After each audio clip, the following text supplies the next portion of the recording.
Hit the like button, hit the like button, hit the like button.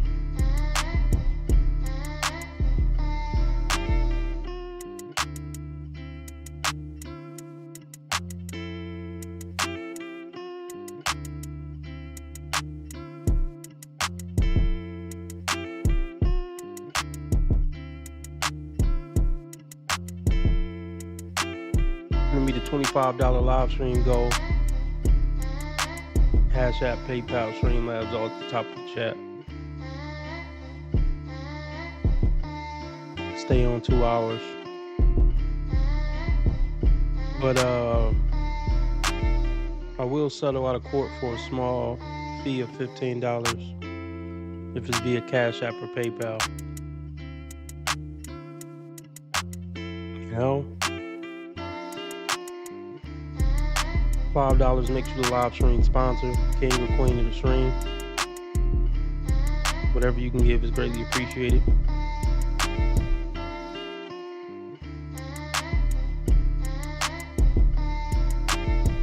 Which is nothing but low class, white trash.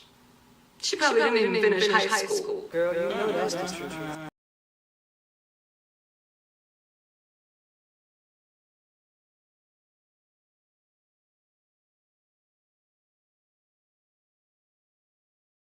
Game for a very long time. I've been out of the dating game for a very long time. But when I was in it, I was good at it.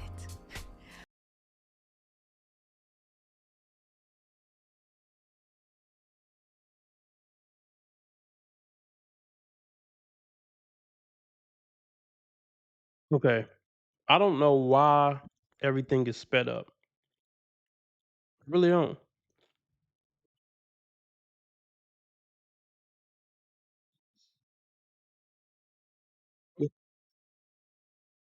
I guess y'all can let me know how bad it is. Let's run that back.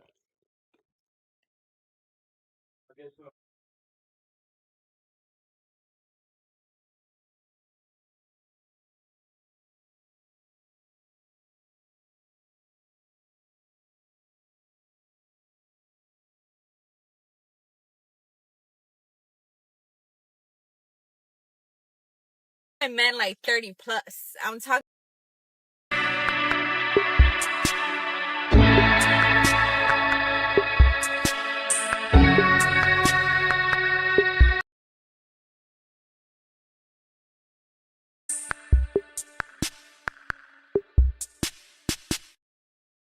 Why do women like older men?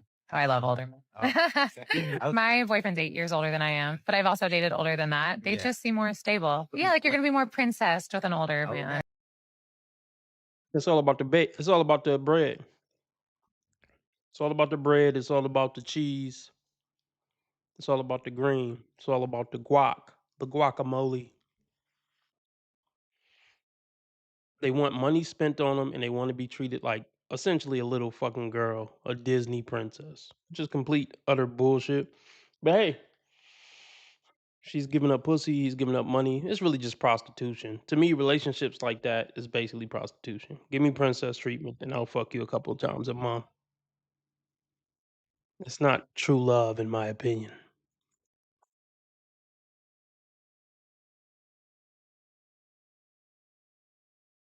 Stable. Yeah, like you're gonna be more princessed with an older man. What do you think it is about like a younger guy that's not as attractive? They're non-committal. I feel like they're gonna cheat on you. They're using social media as a way to like talk to women too much. See, let's be very clear. When women talk about any archetype of man, they're talking about the Chad archetype. So when she thinks of dating older men, I love dating older men. AKA, I love dating older men who got a lot of money. She don't love dating older janitors. She don't love dating younger dudes that work at Lowe's. You know what I mean? So, and then when he asked about, younger guys, aka younger Chads, they only ever think or talk about Chad, whether it's old Chad, young Chad, dad bod Chad, six pack Chad. Whenever women are talking about men, like on the internet, They're talking about Chad and Tyrone. If you ask her about guys who work at the pizza spot, she's talking about Chad dudes that work at the pizza spot. If you talk to her, if you talk to her about men that are starving, she's talking about Chad men that are starving.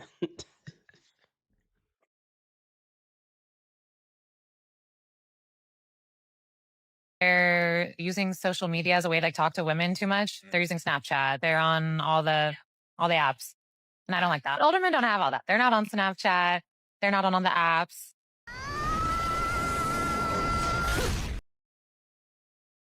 And the reason that's good for her because they don't realize how many options they truly have, especially if they tricking.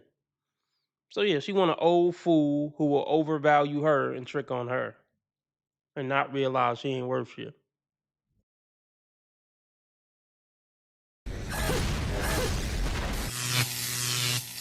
Use to like flex these like whatever they use to like flex these days. It's a man with daddy energy. And by daddy energy, I mean like a provider. Like it's a providing energy. Like a man who's just going to take care of you, not necessarily financially, but like emotionally and physically. And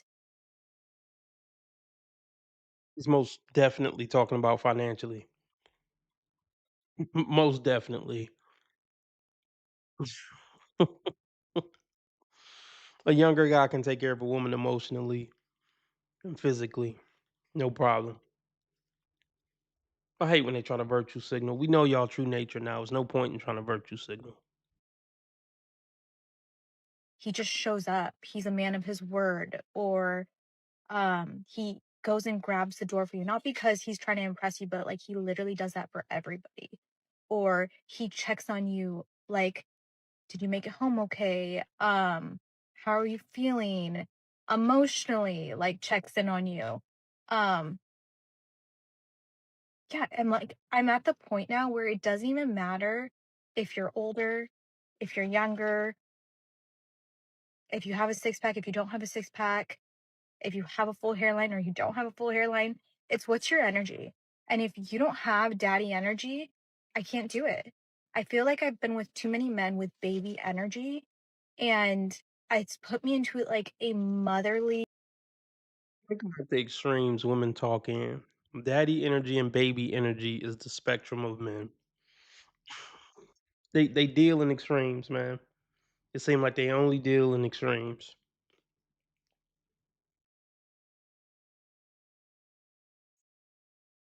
And here's another thing. If you have all this experience with dudes with daddy energy, why didn't it work out with any of those dudes?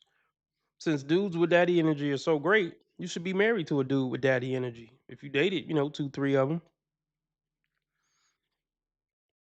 maybe you're the problem, man.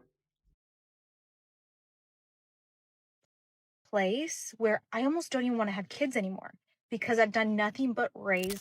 Do you know what dad energy means? It's a traditional, providing, well-mannered man, the kind of man who treats his woman with respect. Personally, I tell every man who has a good woman, listen carefully, a good woman, to do this. A lot of young women nowadays are dating older men, between 35 and 45, the prime stage of a man's life, because they're looking for men who carry that energy.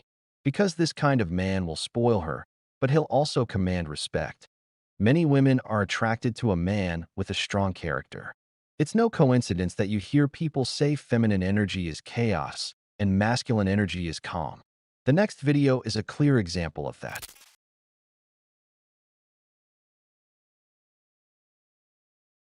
Shout out to Ism. Shout out to Ism.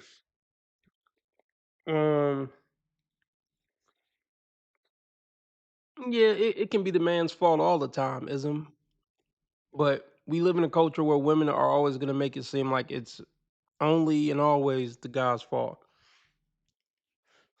And even in situations where I think a guy's a piece of shit and he's doing so much wrong, that bitch is doing wrong too in that situation. And we have enough people in society holding men accountable. This channel is to hold the bitch accountable. Even when she in a situationship with an abusive man, I'm here to hold the bitch accountable.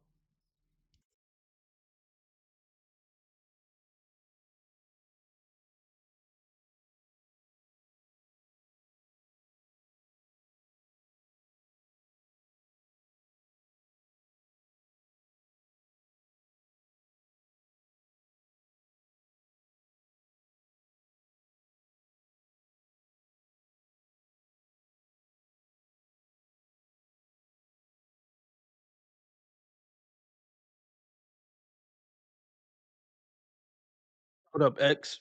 I want to talk about something I was thinking about last night. We talked about it before. I want to talk about it again. So, I think the dating market is a situation where, let's just say, let's see if I can find out something. Let's see if I can find out what percentage of women over 30 are single. See if I can find that out. What percentage of women over 30 are single? What up, Lauren?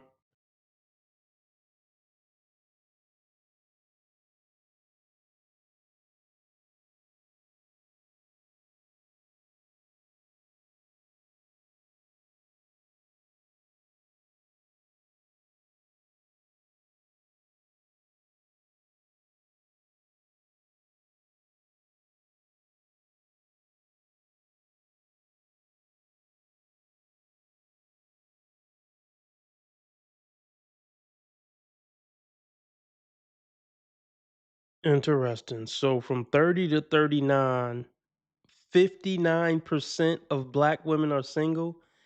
And I wonder, do that mean, I wonder, is their definition of single not married?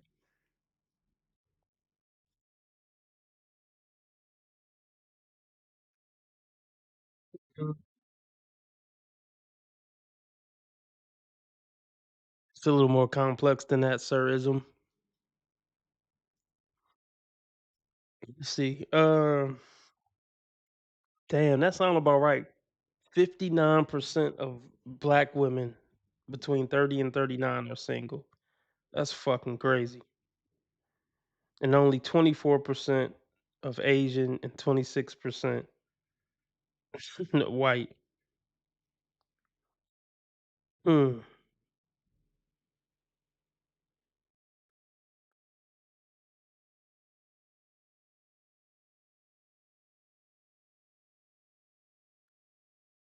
Okay. So this says percentage of single individuals by educational attainment and age group. This should be interesting. So,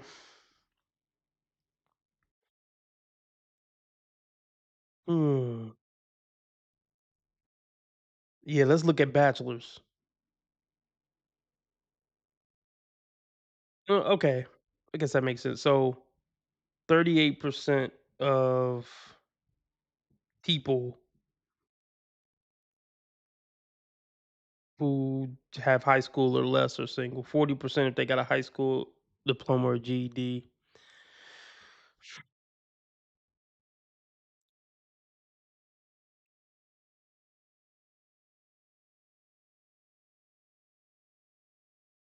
Well, no, I'll take that back. It wasn't 59% of black women are single. It was 59% of all black people between 30 and 39 are single.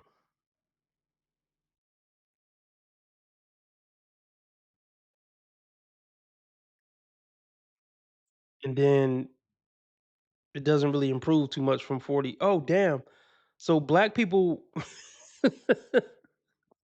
so black people just stay single they whole lives. So from 30 to 39 is 59 and then it only go down to 49 from 40 to 60.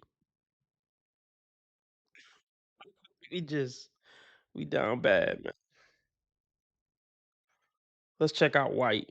So from 30 to 39 white is 26. Oh, and it don't go down much. It only go down 2% from 40 to 49 and then it go up from 50 to 59.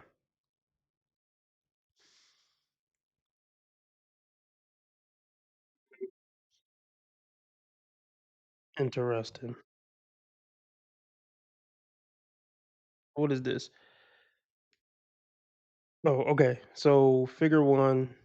Okay, figure 1 is what up, Lucky?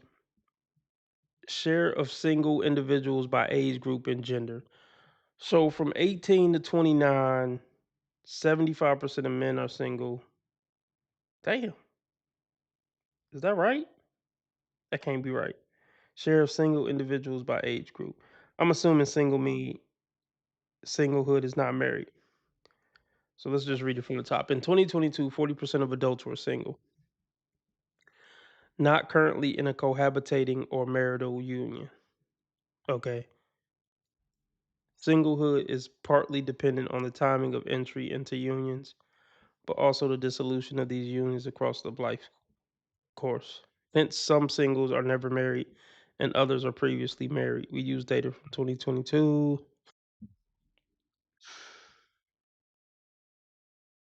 All right, let's take a look.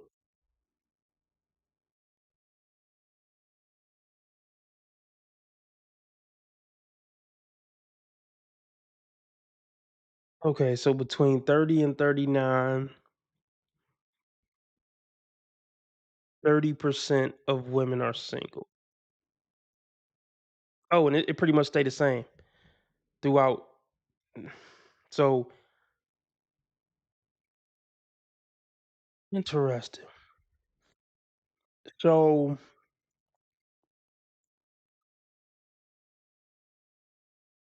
by this metric, it says well, it's counting marriages and if you live together. So,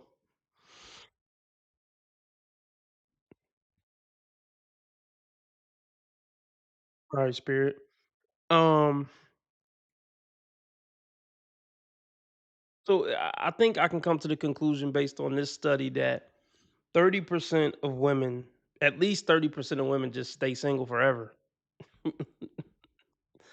So we'll just say, is it fair to say about a third? About a third of women just stay single forever. Um,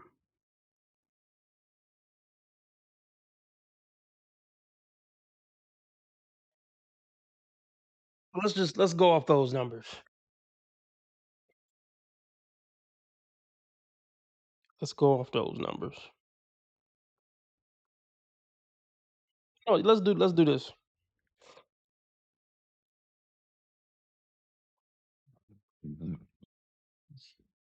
Let's say 30% of women are just perpetually single, if I'm using that word right. And then let's say, 50%, at least 50% of our relationships and marriages end in divorce. So let's do that. So we looking at 30%, 70%. I know I'm doing this math right. Wrong, I mean.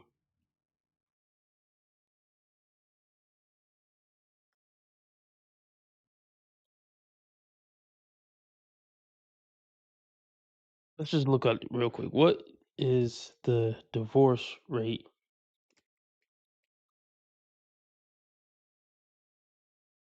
2025?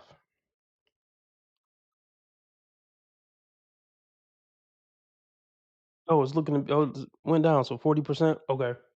So 40%.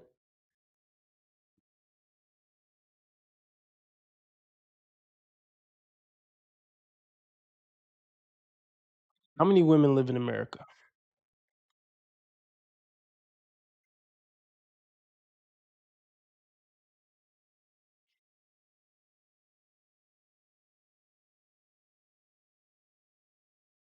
We'll just say 170 million. Like, bear with me. We're gonna get into some bullshit here in a minute. I know this is going slow, but just bear with me. We're gonna get into our typical ridiculous nonsense. But just bear with my slowness. Okay. What is 30% of 170 million?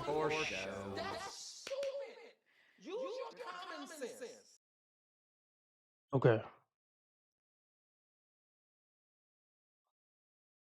51 million single women at any given moment, at least in America.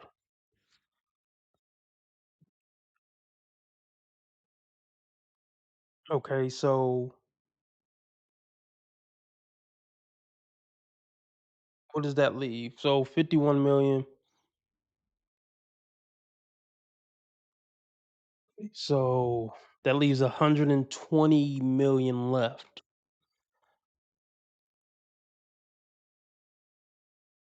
Okay, so what is 40%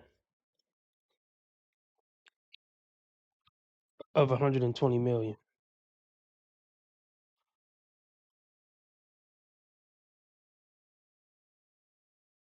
So another 50,000,000. So we just gonna call it at any given moment, there's 100,000,000 women in America looking for how many men? That's the game we gonna play.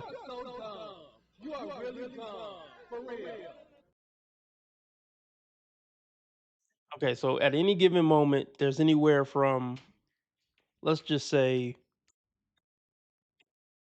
70 to 100,000,000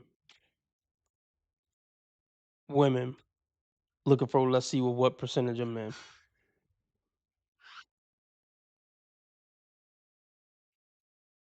Over 30.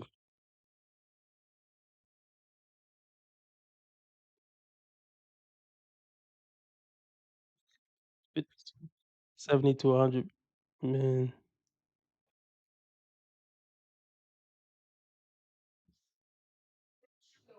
120,000,000. Let's just look up one more thing. What percentage of women are under 60?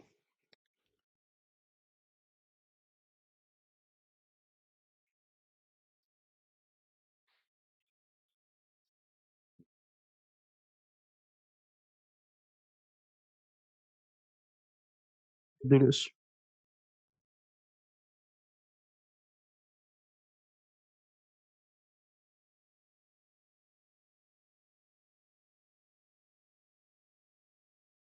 We'll just say 50 to 70,000,000 women.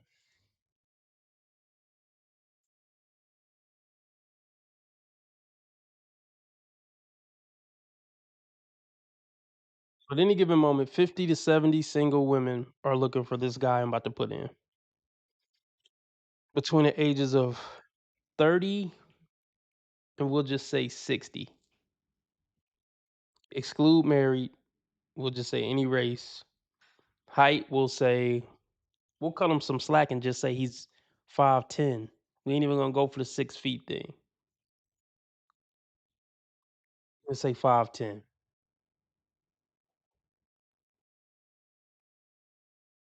Because we know they really want 6 feet. So we'll go 5'10", excluded obese. And once a woman hit over 30, she want a man that's at least pulling in 70K before tax, at least. And most of these 50 to 70,000,000 women at any given moment would consider themselves to be settling for this guy.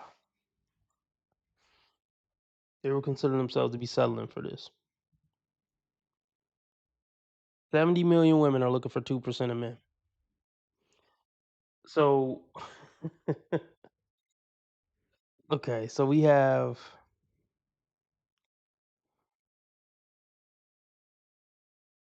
2%. So what's 2% of,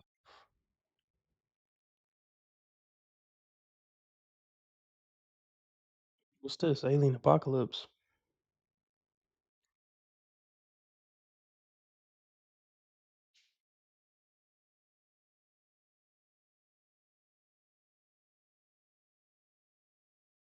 This looks stupid.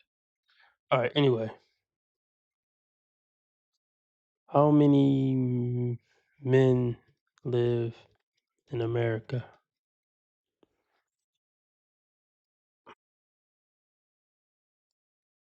174. What's 2% of 175,000,000? What is, wait, is that right? There can't be more. Is there more men in America than women now? Oh, guess so.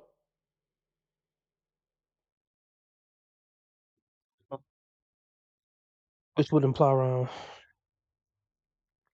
we're gonna go with 164 men. 164,000,000. 164,000,000. Did I lose most of my audience yet? Yeah, I lost about 6 people. Fuck 'em. 164,000,000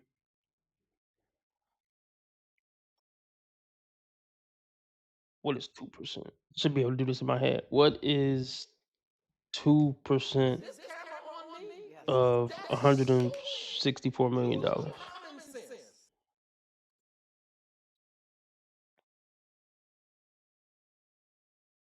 Yeah, I'm gonna go with there's more women than men. I think that's true, Lauren.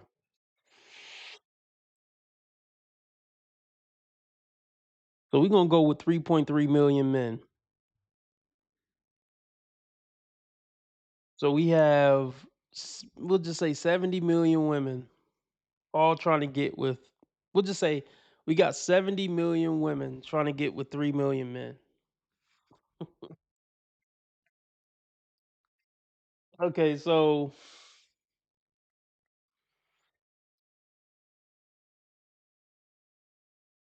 LeBron went to Diddy parties VIP. All right, good to know. Good to know. So let's see. So if each one of those 70 million women locked down one of these 3.3 million men, which I'm sure a large percentage of these men probably aren't interested in a long-term serious relationship. So let's just go 70 million,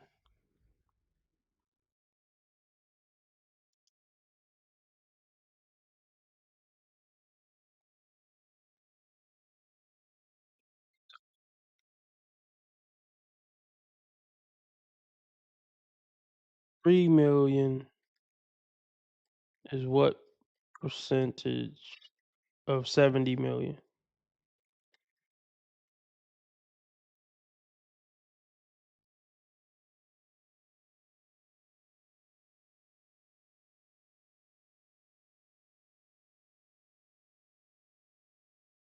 Let's see.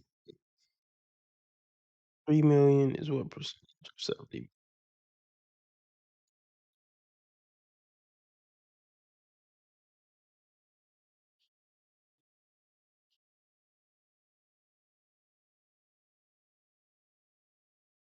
3 million is 4% of 70 million.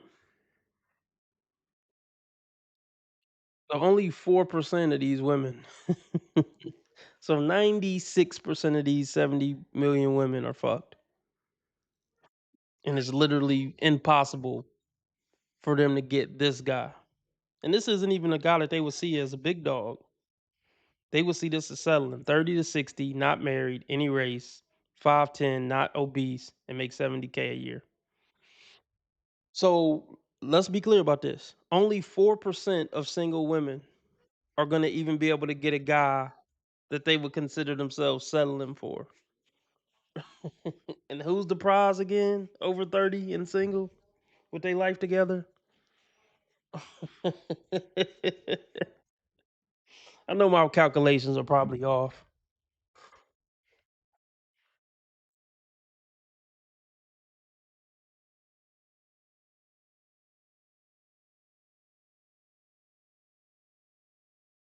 You know what? Let's even let's double it. Fuck it. Let's say he could be 5'7". He could be 5'7", and he could be 5'7" and make 50K.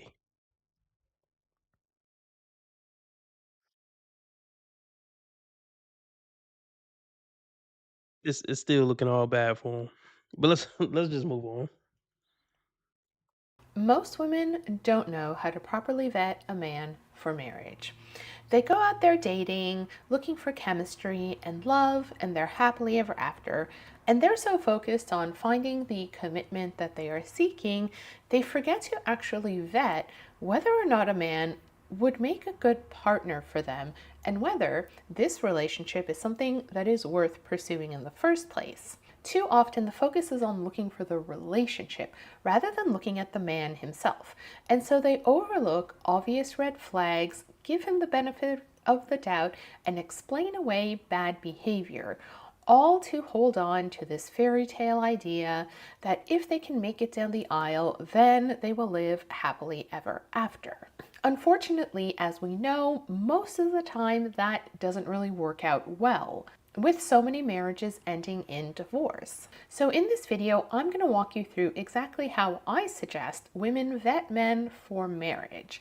We'll talk about why you should stop giving someone you don't know the benefit of the doubt, why the timing of intimacy matters more than most people think, what are some common red flags to look out for, and finally, the number one most overlooked quality that I think women should really be focusing on. But before we get into all of that, if you're new here, welcome. My name is Tanya and I'm a family lawyer and mediator. And on this channel, I like to discuss all things relationship related, from dating to divorce. If that sounds like something that you're interested in, please consider subscribing. If you like this video, give it a thumbs up, and I'd love to hear what you think in the comments below. So let's get into it. First, why you should stop giving men you're dating the benefit of the doubt. And this is more a mentality shift.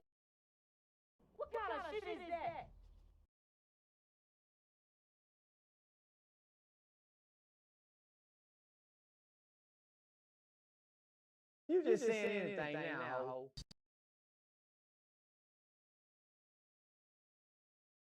Is this camera on me? Yes. That's stupid. Use your common sense.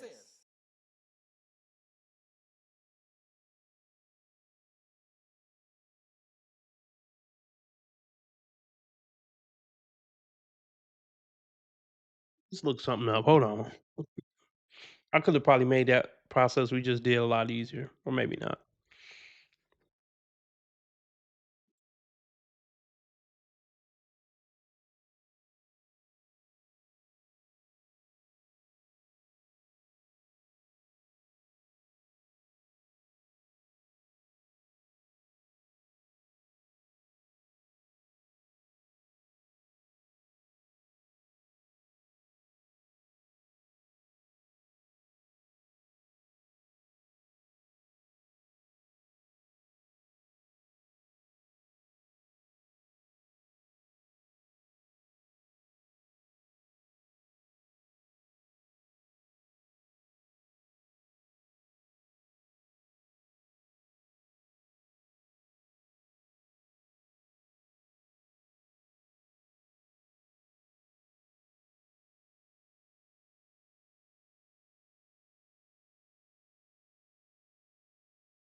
Okay. What did I say? 18 to 60. Let's see if I could any they could be overweight, obese.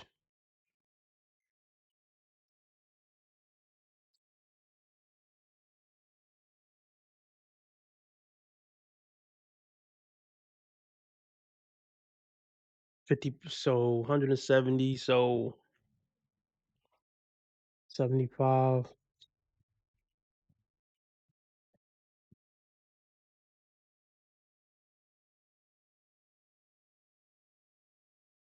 So yeah, that's still about right. That's still the same calculations that we made.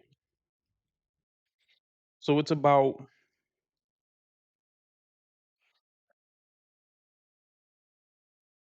80 million non-married women. She could be fat, she could have kids just from 18 to 60. She could be whatever, as long as she ain't married.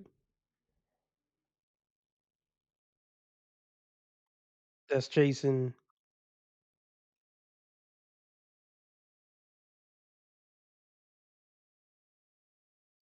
yeah, about 90 million women chasing about 9 million men. That's about right. About 90 million women chasing 9 million men. It's never gonna work out for them.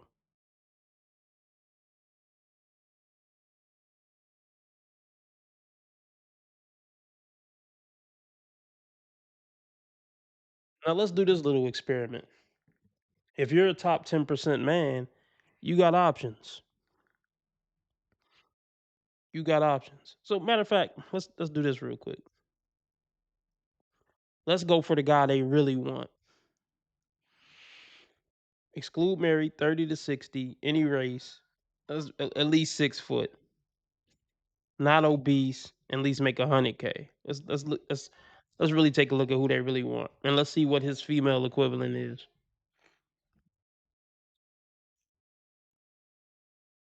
This ain't even a full percent.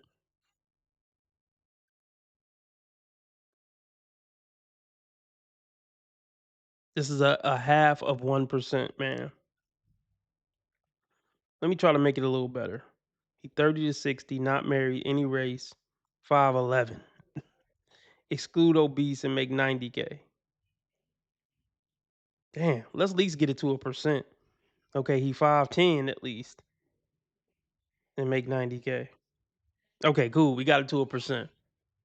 So this is a top 1% man in the dating market. Now let's see if we can find his female equivalent.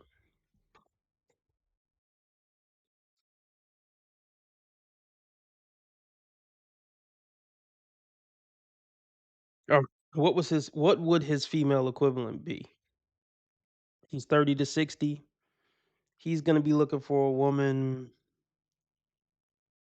I'm just gonna start at 20 to 35. Fuck it. 20 to 35. Not married. He's gonna be looking for a woman ideally who's not.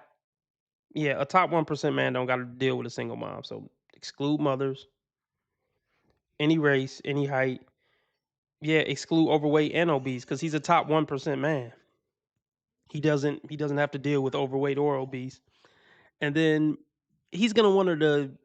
He don't care if she's rich, but he gonna want her to make a little something, something at least 40K, just enough for her to have her own apartment and car.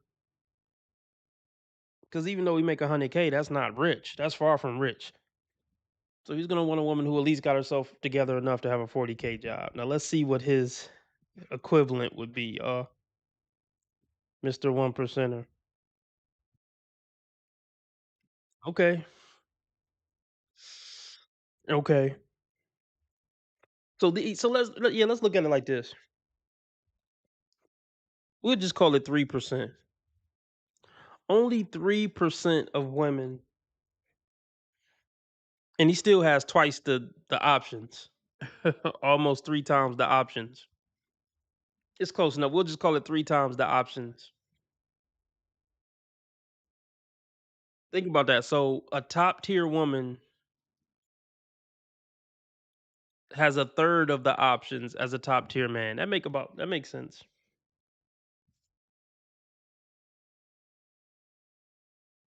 So what's 3? So let's say we got 90 million women looking for 9 million men, but only 3% of that 90 million can meet his requirements. So what is 3% of what is 3% of 90 million?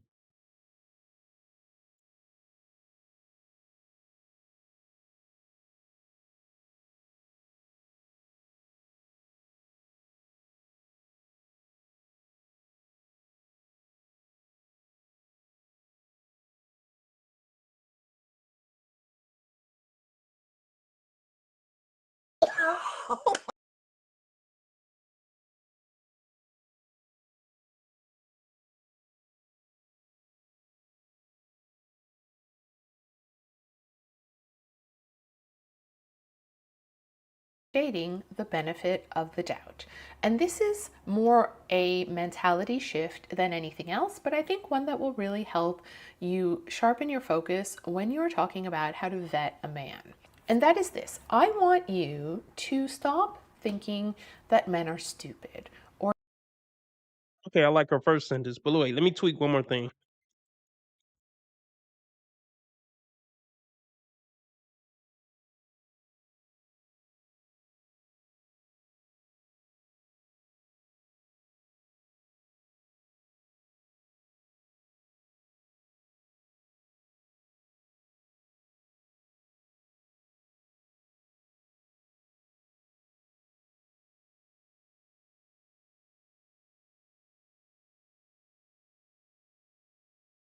Let's be real.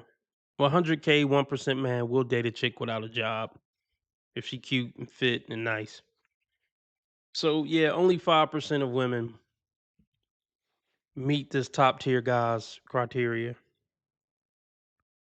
So he has 5 times more options. So a top tier man has 5 times more options than a top tier woman.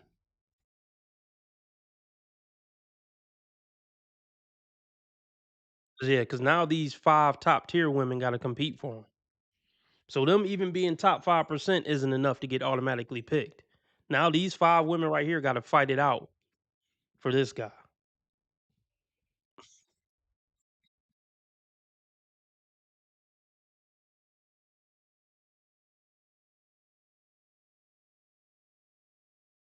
Stop thinking that men are stupid or dumb or that they don't know or understand what women want, because too often that's the narrative. Instead, every man that you date, I want you to assume that he is intelligent and intentional with his behavior. And I want you to look at his behavior through the lens of he is doing this on purpose. And if he is doing this on purpose, what does that tell you about who he is and how he feels about you?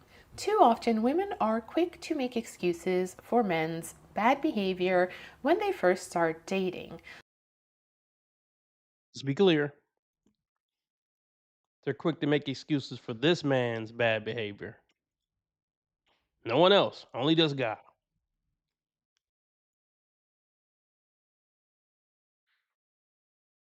They'll say things like, oh, he hasn't called because he's too busy, or he's inconsistent because he's got this other thing going on in his life. Or he doesn't buy flowers because he doesn't know that I like flowers, or whatever, insert excuse here.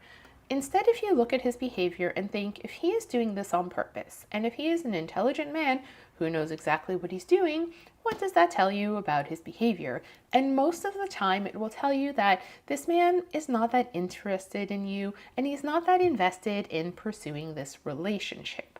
And a lot of the times when you look at his behavior like that, you will very quickly see the difference between the men who actually genuinely want to pursue something real with you versus the men who are just playing around. Maybe they're dating multiple women, maybe they're just not that interested in you, but they enjoy your company well enough, as long as they don't have to put in too much effort, or whatever the case may be.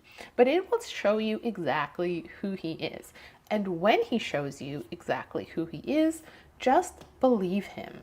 And furthermore, stop believing the words that come out of his mouth if the actions do not align with those words. So if his actions are telling you one thing, and again, if we're assuming that his actions are done intentionally, Can't take this lady anymore. Let's do a pop the balloon. How long I've been on? I know this has been a slow stream. Oh damn, we almost at an hour. Um,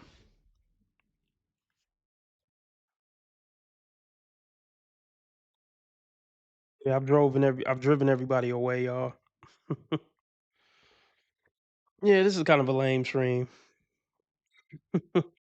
Well, look, if we get the donations up, I'll spice it up. I'm looking to reach a goal of $25. I know I haven't inspired it much with this stream. Um, or $15 via Cash App or PayPal to stay on 2 hours. Whatever you can give is greatly appreciated. Cash App, PayPal, Streamlabs, all at the top of the chat. Let's spice this stream up.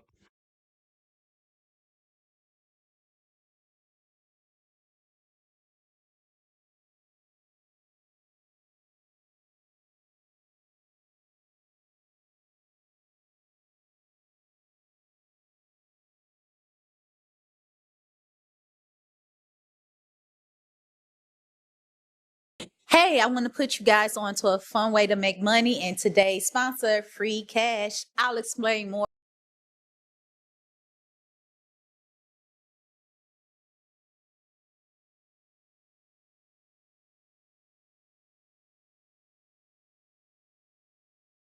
It's going to be a match. Do not pop your balloon. However, when that guy hits their corner, if he's just not your type or he says something sounds like you guys just not compatible, pop your balloon. Is this grandma edition? They got grandmas mixed in with a couple 30, 40-year-olds. Like what lineup is this? I would be very disappointed as a man if I walked out to this. I'm very interested to see what type of man is about to walk out.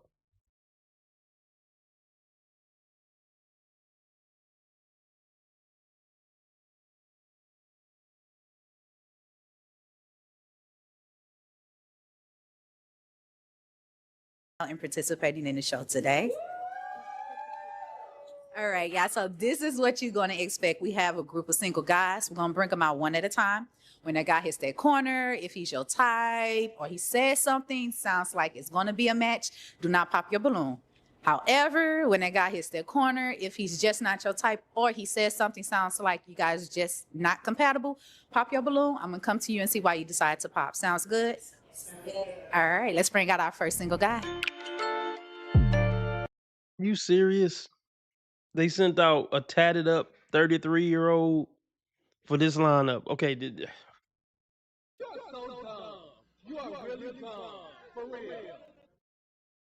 they played, bro. They played, bro.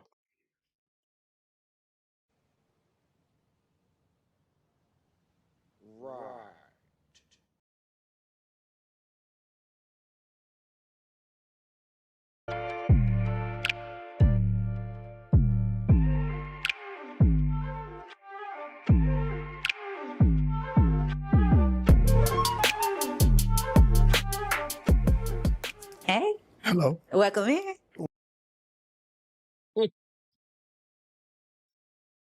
Like, two of those women look like they old enough to be his mom. Maybe even 5 of these. Oh, hold up. 1, 2, 3. 5 of these women look old enough to be his mom. Possibly one of them might be old enough, look like old enough to be his grandma. Especially in the black community. This is crazy. Welcome in. You say welcome in too. Name and age. My name is Michael Allen Lumpkins Jr. and I'm 40. All right, Mike. What do you do? I'm a scripper. I'm lying. Nobody popped though. They not one person. I'm lying. No, I slang moach. Okay. Yeah. All right. What are you looking for today in a lady? Big fine lady. Something loaded like a baked potato. All right. All right. Describe what that means. Oh my gosh.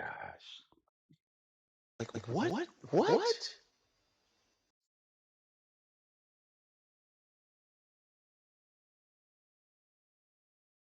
Shut the fuck up. Shut the fuck up. But niggas fire out you, nigga. Shut the fuck up. I'm getting corny vibes. I'm getting complete cornball vibes. But nobody popped yet. So these women must be down extremely bad. Let's put some context to big fine lady loaded like a baked potato. One that can cook because I got 900 in link. Okay. Yeah. So she can cook. I don't like that much, but just a little bit of something. And she ain't abusive because women be putting their hands on me. Yeah, try to mess my light skin up. Okay. Yeah. And they gotta like Johnny Taylor. All right. Look at that. Okay. What are your deal breakers to that point? Ugly feet. And all of them got their feet out, so I'm winning. Okay. I'm winning. What do you like to do for fun, Mike? Play tongue. Okay. And I don't know, I'm spontaneous. You know, I'm born in the 80s, but I'm a 90s baby, so I know how to have my own fun. What's up, John? Good to have you here, John. Especially in a relationship. So, All right. So it looks like we do not have any pop balloons. So what we're going to do is have you ask the ladies a few questions, get a feel for them, see who will be the best match for you today. What question would you like to start with? what they do? What do they do for a living? All these little beautiful ladies. All right. So what we're going to do is we're going to start at the end and work our way back up. Okay. So you follow me. Okay. Okay. Okay. Name and age, and you can answer his question. Hi, my name is Donna. I'm 50 plus, and I'm a legal analyst. I work from home. That's tight. Thank you. Don't forget to say to my side, name and age, and answer his question. My name is Angela, 60 plus. You are really dumb. For real.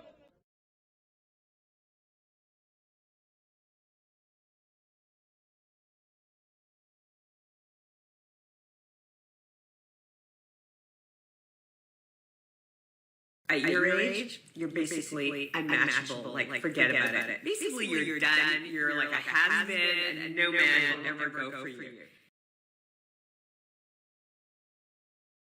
And I am in management at the United States Postal Service. Okay.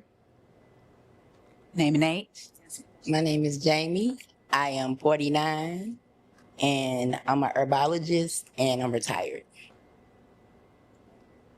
Name and age. My name is Trina. I'm 44. Overnight, I'm a CLS, community living specialist for autistic adults.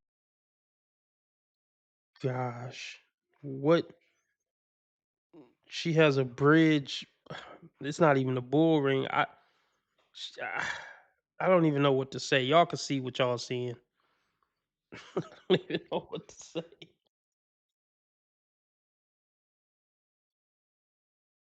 Metal in the face, yeah, she's a disgrace. The bull ring chronicles. Metal in the face, yeah, she's a disgrace. The bull ring chronicles. Metal in the face, yeah, she's a disgrace. The bull ring chronicles. Metal in the face, yeah, she's a disgrace. The bull ring chronicles. 40 plus with all those piercings and stuff. It's just a no for me, dog. This is a rough fucking lineup. But hey, maybe one of them will be his type. As Lauren said, let's be positive. What up, Ivan? Oh, John came through. He's the live stream sponsor. He donated $5. He says this lineup looks like they would fight, or no, they would fit right in with the Junkyard Gang from Fat Albert. Facts. Facts.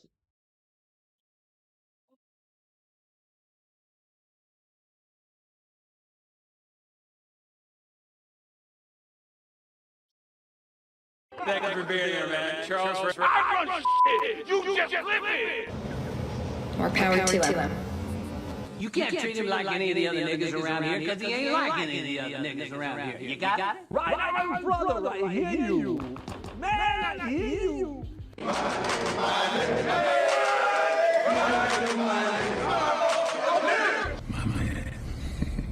City boy, city boy. My nigga. This woman is fucking nuts. This woman is nuts.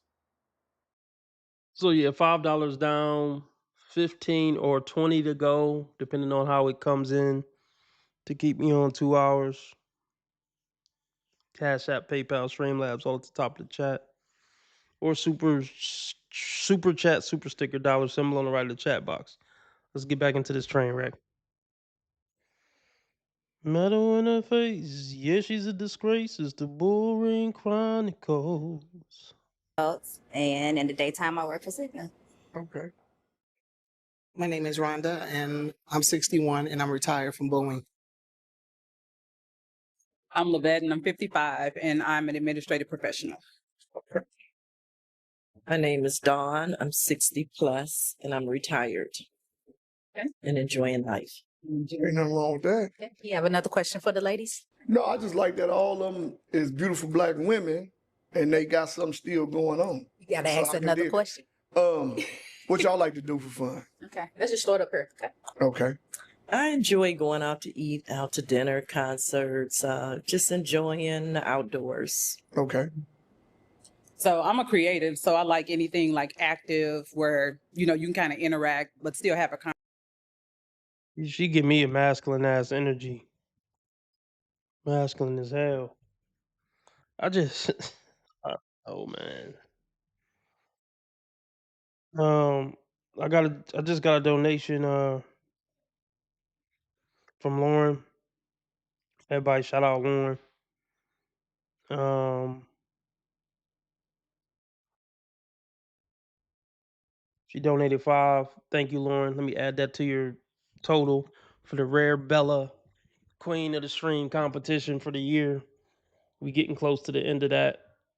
2 more months left in that. I think it's pretty solidified that Lauren's gonna win, but who knows? Maybe somebody come through and drop 2, 3 on it and knock her out the box. And I hold my breath for that one. But this for you, Lauren.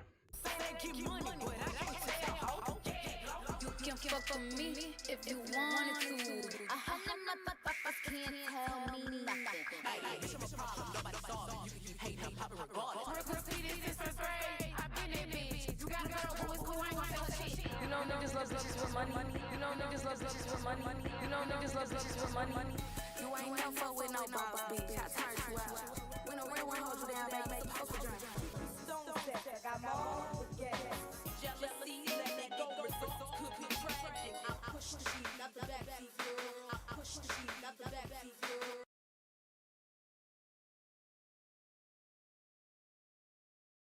Let's just start up here. Okay. Okay. I enjoy going out to eat, out to dinner, concerts, just enjoying the outdoors. Okay. So I'm a creative, so I like anything like active where you know you can kind of interact but still have a conversation. But I'm pretty open to anything. Okay. Yeah. I'm an Eastern Star, so I do a lot of community service. I'm not sure if everybody's familiar with that, but Order of the Eastern Star, the Masons. So I do a lot of community service, and we have dances. So I volunteer a lot doing that. My grandma was an Eastern Star.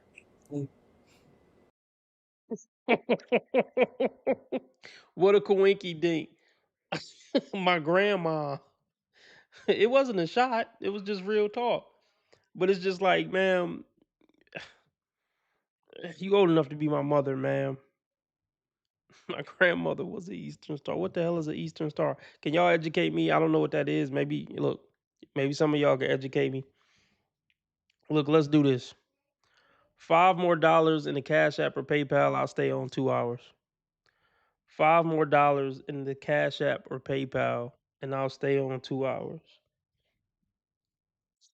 Yeah, I got a story to tell.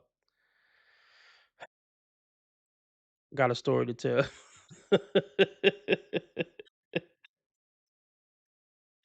Got a story to tell y'all. So maybe we could Eastern Star. Let me hear what she said. Let's look it up, man. A what? Creative, so I like anything like active where you know you can kind of interact but still have a conversation. But I'm pretty open to anything. Okay. Yeah. I'm an Eastern Star, so I do a lot of community service.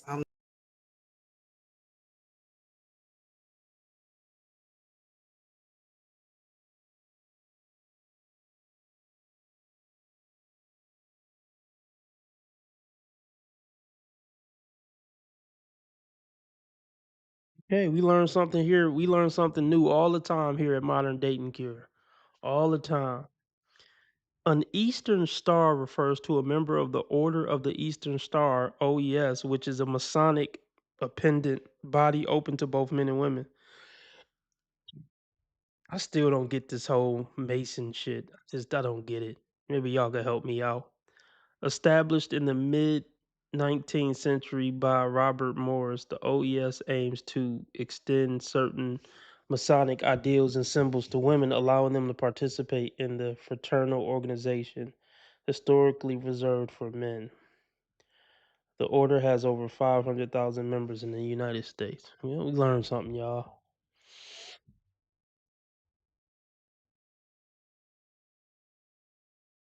Yeah, I got a story. I got a story.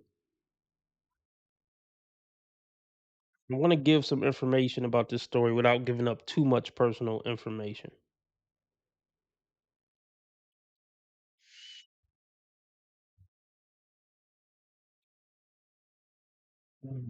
Trying to see how I can tell this story. Okay. I know a woman in her 40s. Okay. And she got in contact with this guy who was years younger than her, and she's in her 40s.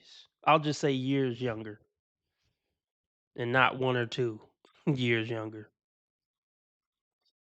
Um, and she got in contact with him somehow, and he displayed some type of interest in her, of course, and he got in contact with her. And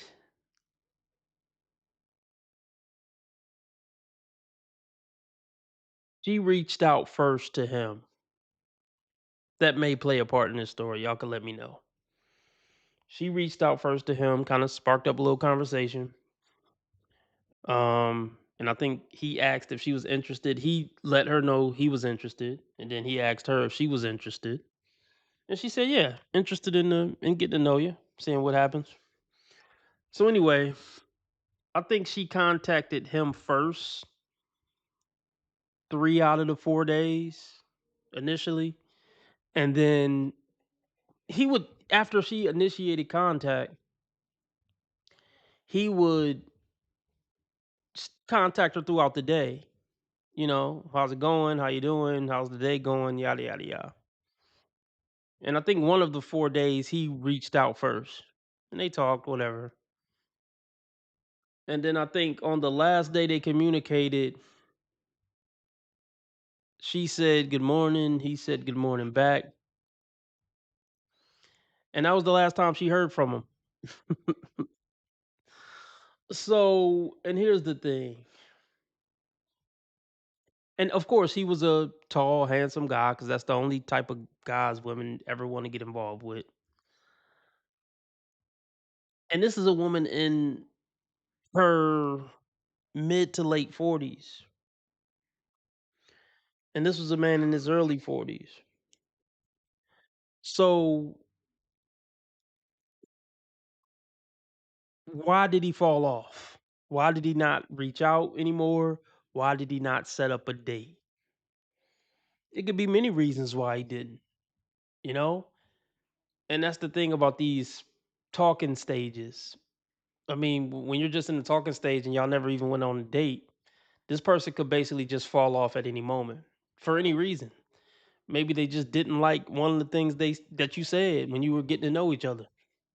Or maybe there's a aspect of your life you revealed that made them say, "Nah, fuck it. It ain't really worth it." So these over 40 women, they keep getting ghosted and shit like that. You know what I mean? They keep getting ghosted, and they can't understand why, especially if they're lookers and you know, th- their history is basically getting their butt kissed by men. So when these women get over 40 and over 50, they don't know what the hell is going on. They're like, "What's wrong with me?"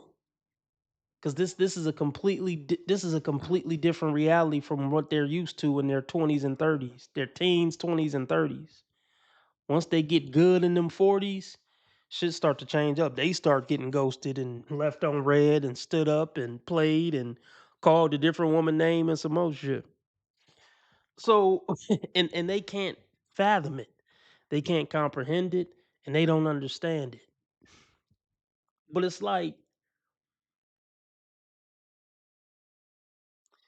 here's another thing I want to touch on. Women are so used to fucking with top 5 and 10 percenters. Top 5 and 10 percenters, they lose the value of a top 5 to 10 percenter. They don't realize the true value of a top 5 to 10 percenter because they've been entitled to top 5 to 10 percenters since they were 15. So in these women's mind, a top 5 to 10% man is just another average Joe. Well, let me be more precise. Let me take you on a journey. You are really dumb. For real.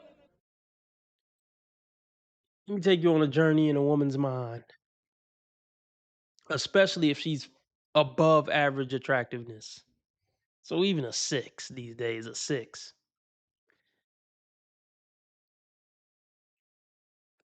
Since they were 15 years old, they're entitled to a 10 as soon as they walk out the door.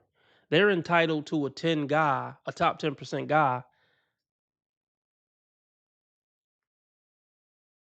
Let me word it a different way. Women who are a 6 and above, since they were 15, they're entitled to a 8. That's just them in sweats and a hoodie. They walk outside in sweats and a hoodie and they're entitled to a 8. So after a few years of just being entitled to a 8, just coming out in a hoodie and sweats, a 8 is a, a 4 or 5 to them. And we're gonna go back to my story. We're gonna get back to the story that I'm telling about the woman and the man. But from 15, they're entitled to a 8, so therefore the 8 becomes a 4 or 5. It's just another day at the office. They're at this point, after a few years of that, they're annoyed with a 8. Like, get the fuck out of here, 8. I'm so tired of 8s. She is 6 and she annoyed with the 8s at 15, 16, 17, 20, 21. So at that point,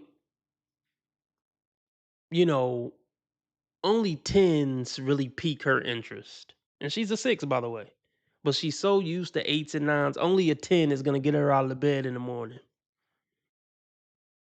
But here's the problem. And a 10, a 6 is nothing to a 10 guy. I mean, he'll play with it, screw it, whatever for a few years.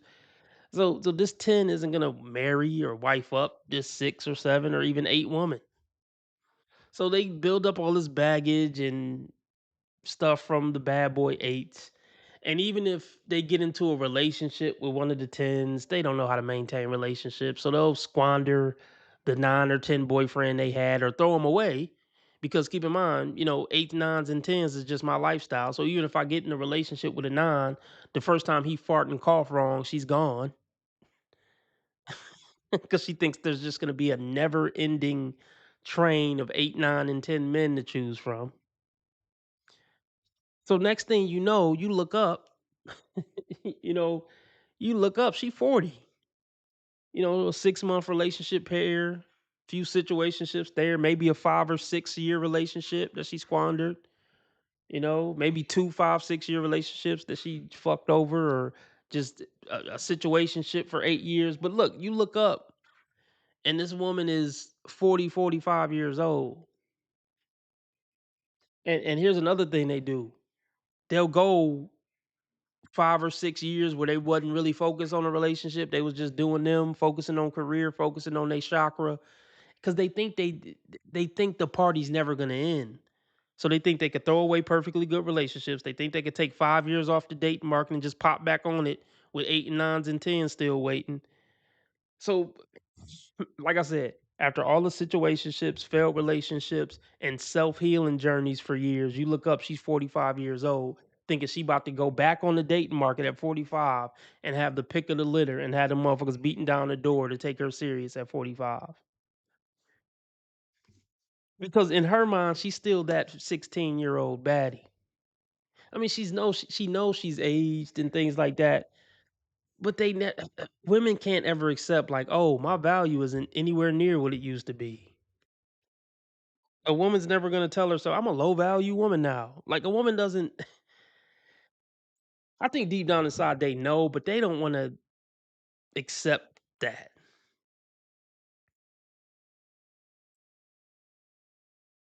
They let me put it like this.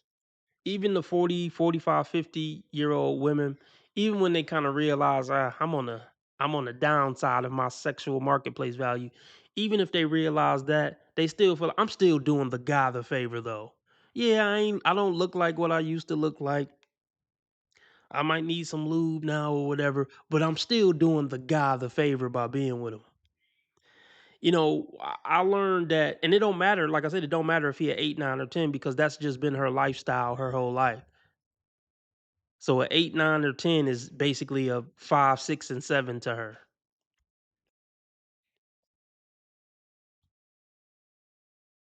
But they always still feel like they're doing the guy a favor by being with him. So anyway, back to my story. So now they end up 40, 45, 50 on the dating market. And here's the crazy part. If they look halfway decent, or sometimes even if they don't look halfway that decent, even if they're Anitas, matter of fact, we about to use Anita as the visual. If you are and how a great About to use it. okay. 'Cause I don't think Anita's a bad looking woman. I don't like the haircut at all, but Anita's not a bad. Well, maybe this is a little bit of a bad example because Anita's like 58, but we still gonna use her as the example of an attractive older woman. So now she back on the dating market at 45, 50, feeling entitled to 8, 9s, and 10s, feeling entitled to commitment and entitled to dates and entitled to princess treatment and a provider of an 8, 9, and 10 guy. Because in her mind, a 8, 9, and 10 guy is a 5, 6, 7 guy. So the point I was gonna make is she might still look halfway decent at 45, 50. So she's still attracting some attention from these elite guys.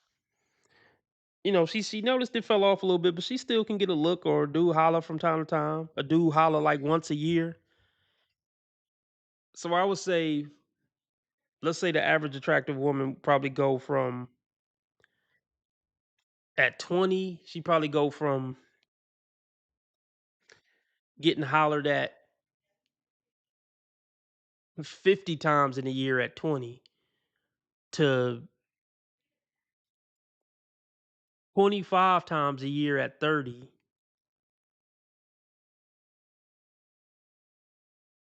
You know, probably down to 5 or 10 times by 40. And then by 45, it's like they getting hollered at maybe once a year. 45, 50, they getting hollered at like once a year.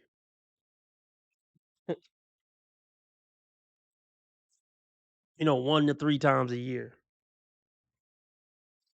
But even when she do get into this talking stage, this 1 to 3 times a year, the guy is still like a fucking 8. And let's be real. If we're talking about the 40 and up crowd of dating, this 8 guy is basically a 10 now. Now that people are in their 40s, this 8 guy is basically a 10, all things considered. So she's in this talking stage with this guy who's essentially a 10, but in her mind he's a 6 or 7 and he got to earn his keep and impress me and all that. But then he ghost her, or he talked to her for 5 days and kind of just fade off, and she doesn't get it. She's like, "What? I'm still doing him the favor. He's like a 6 or 7 to me. How's he gonna ghost me? Because he's a 10, man.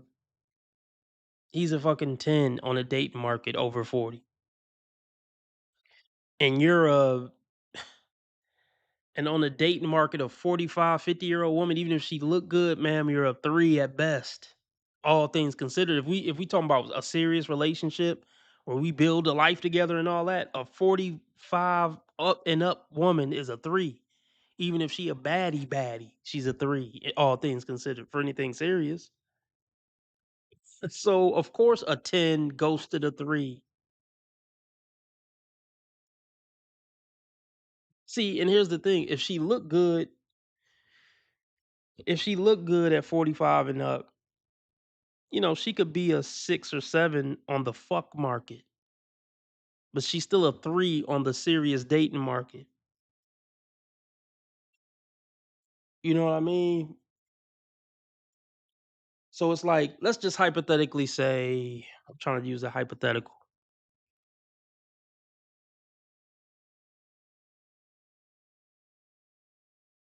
Let me see. So hypothetical would be, let's just hypothetically say the woman I'm talking about is 53 and the guy is 48.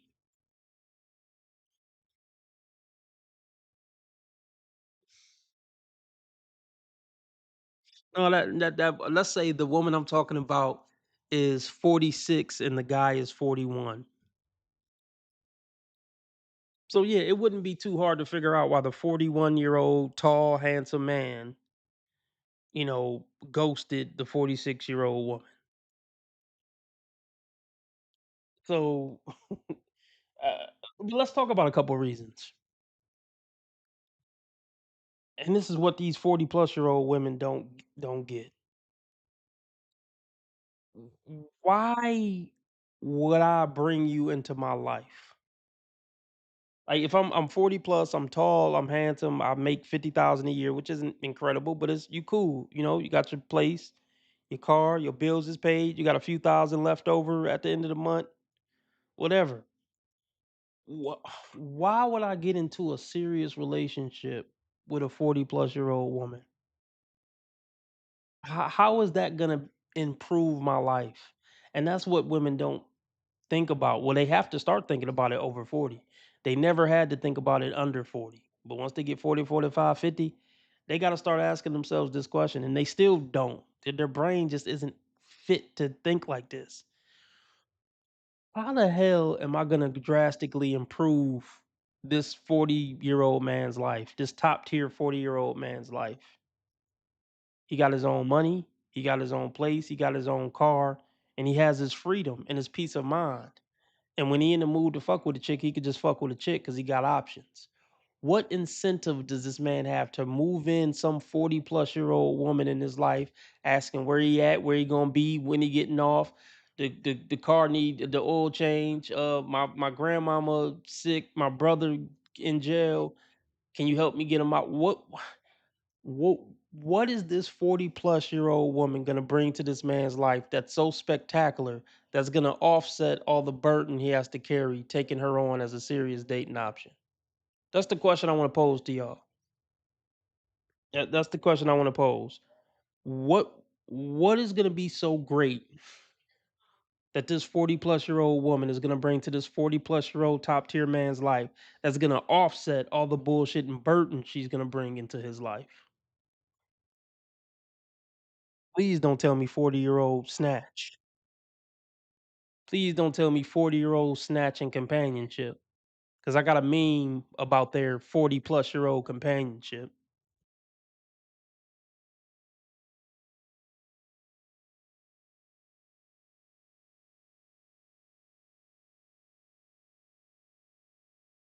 This is why my next book I'm writing right now is on the mental health of menopausal women, because we're struggling. If you live with a 43-year-old woman, you're going to experience she's great. Next day, you're going to be like, who are you?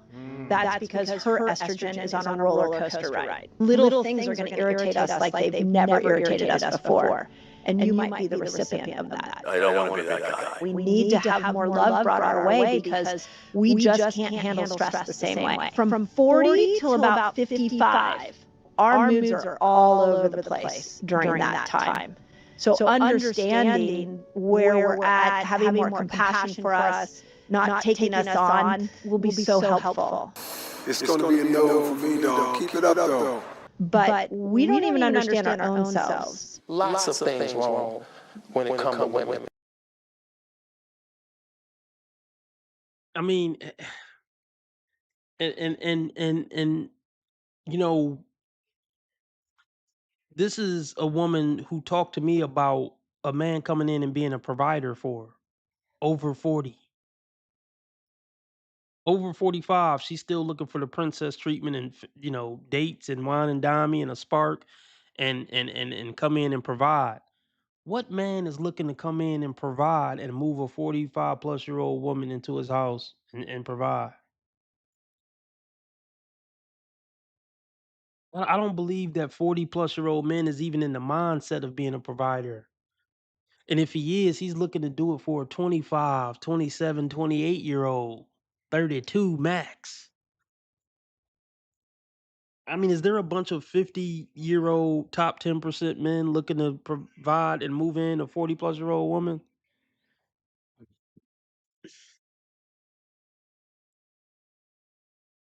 Like, women got that money thing fucked up.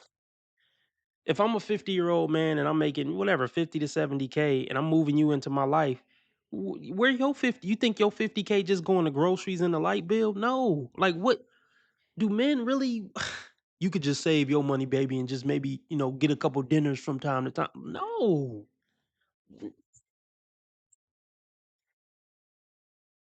Because that's why I always say, because look, even a man who makes 70K, he can't afford to only have his woman's 50K a year go to groceries and the trip from time to time. We need that money to build our life with. Like, see, that's why I always say these women really want a man that make about 250. They want a man that could afford to, pay all the bills with no trouble, plenty of thousands left over, plenty of thousand left over for emergencies or whatever, and still 20, 30 to thousand a year to just basically not blow on her, but look, women want a man who could pay all the bills comfortably and still have another 20, 30,000 left over at the end of the year. So that's like 250K. That's really what they want for real, for real. Every woman want a man that they could look up to as big dog. You know what I mean? So really, every woman want a man that make at least 3 times more than her. So if she make 50 to 70, yeah, she looking for a motherfucker that make about 150, $200,000 for her to look at him as big dog. And you got to be 6 feet. You got to be a certain inch. You got to be a certain number of inches above her for her to be able to physically look up to you. Not even just look up to you a little bit. She got to physically look up to you like a good amount for her to feel like I'm with big dog. Cause anything less than that, she ain't gonna respect you. But let's talk about another reason he could have fell off.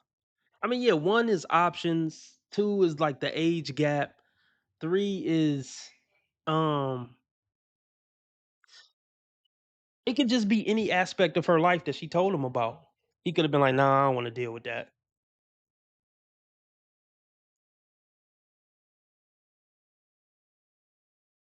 Look up something real quick. So I mean I might get off here soon because how long I've been on? I'll stay on for 2 hours if we get another $5 in donations. Um what was I gonna look up?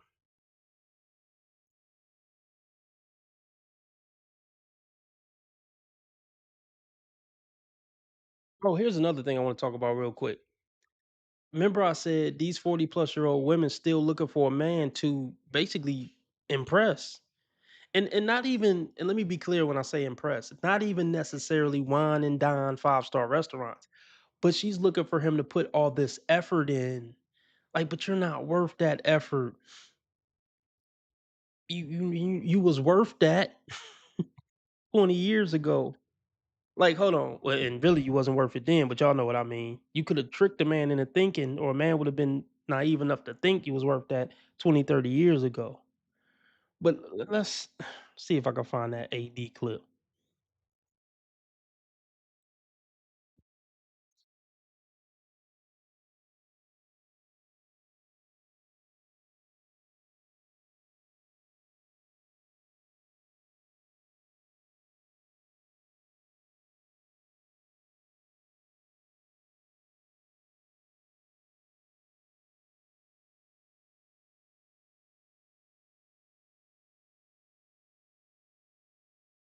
Let me see if I can hold up.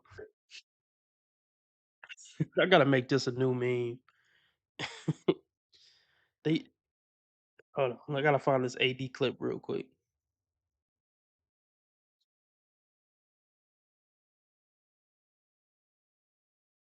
Be right back.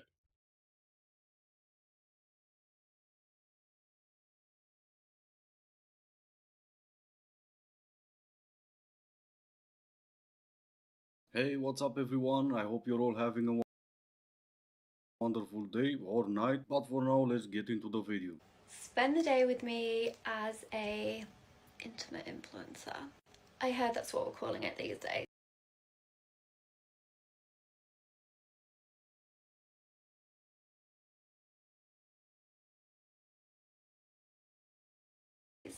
And I quite like the name. Yeah, I bet you do. I'm also uncaring for other people's fifis, but taking away the attempt to glamorize what we are leaves me with being an a-hole and leaves you with being a 304. Why do men date younger women? I don't think it's about the physical appearance. Yes, they have great bodies, but let's be honest, at 35 with injections and sports, you can be in really good shape. I think it's because they are much easier, much more easygoing. They can be easily manipulated, they haven't seen much of the world, and so they can be happy with a few crumbs. Whereas the mature women, we have expectations, we've been there, done that, and also it's way cheaper to date a younger girl. Okay, fine, stop it. I'm convinced. Have it your way. I'm gonna start dating younger women. See, once again, you can never say Fail doesn't listen to women or that he doesn't support women. I wasn't planning to, but only to make this lady happy, I'm gonna start dating younger women. Every time I bust, you say you weren't given this time. And yet, here you are, obeying, watching, just like always. Yeah, not boring at all. Not really sure if you're going for sensual or scary, but princess, if you're going for scary, you don't even need to say anything. Those nose rings will do the trick. Having Memento Mori, Memento Vivere tattooed on your neck is quite bad considering not only that it's tattooed on your neck, but in translation goes like, remember you will die, so remember to live, or basically live a full life. Now call me crazy, but choosing to live your life as an OF girl is not really that. Then again, maybe you had no idea what it meant. Maybe all it did, it sounded nice. Lauren donated the other 5, so I'm definitely staying on another 30 minutes minimum because Lauren donated that other 5. Everybody shout out Lauren. This for you, Lauren. She the queen of the stream, big cat of the stream. Let me add that to your total. So we didn't meet the $100 Cash App and PayPal goal this week, but we did meet half of it, at the last minute, and I didn't even know if we was gonna meet that. And Lauren had a lot to do with that. Thank you, Lauren. Who else I forgot who else donated via Cash App all week, but Lauren definitely did a lot. Wait, no, that meme wasn't for you, Lauren. Um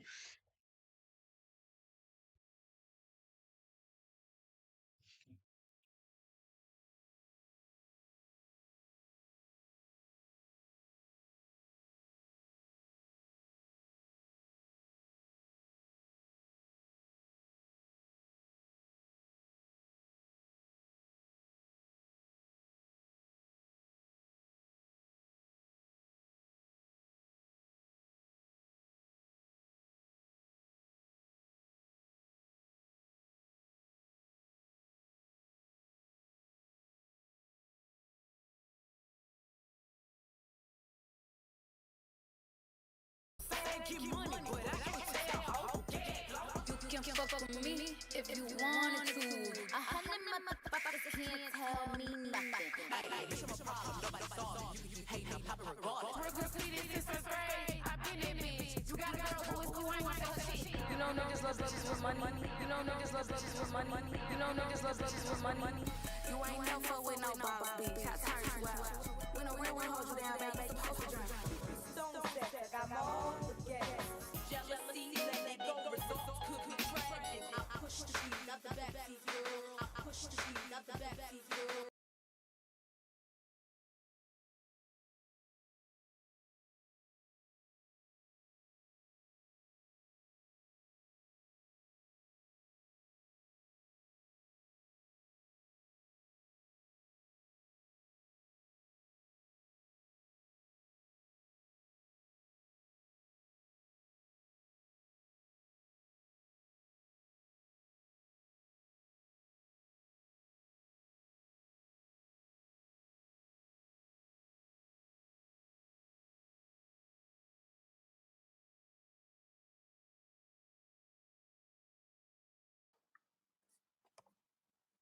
All right, yeah. So I gotta reach my laptop battery.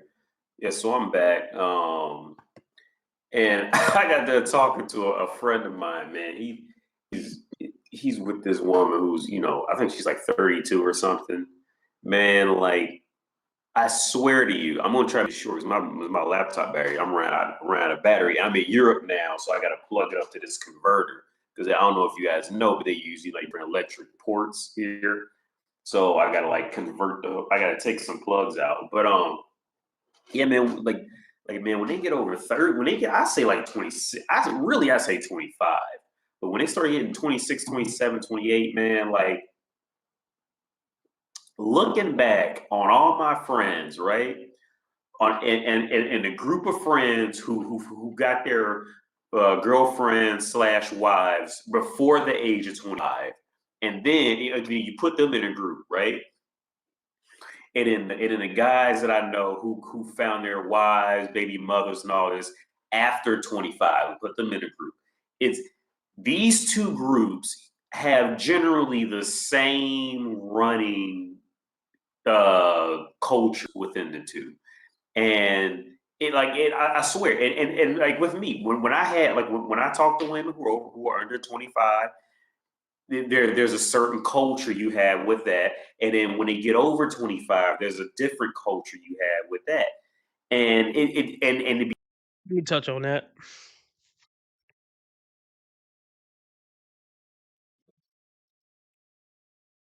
I hope it don't sound weird, but if it do, fuck it.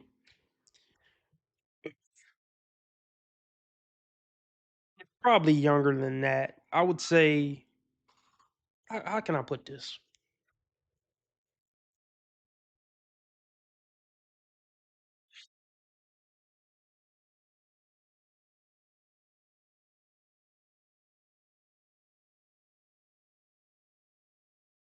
How do I want to word this? I always say people should meet their life partner in high school or college. So I'll just say from 14, from ninth grade to senior year of college. So from 14 to 22. And really,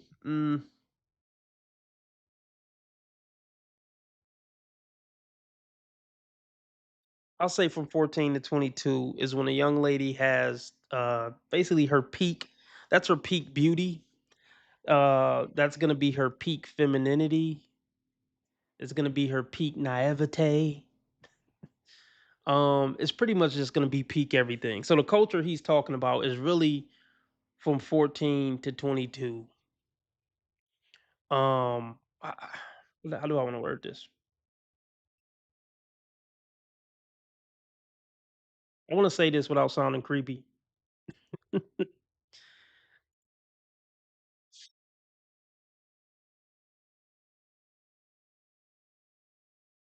A lot of men of all ages. I don't mean in a sexual way. I mean, obviously some in a sexual way, but a lot of men of a lot of ages are attracted to 14 to 22. And I'm not talking about necessarily sexually, even though we know that exists too.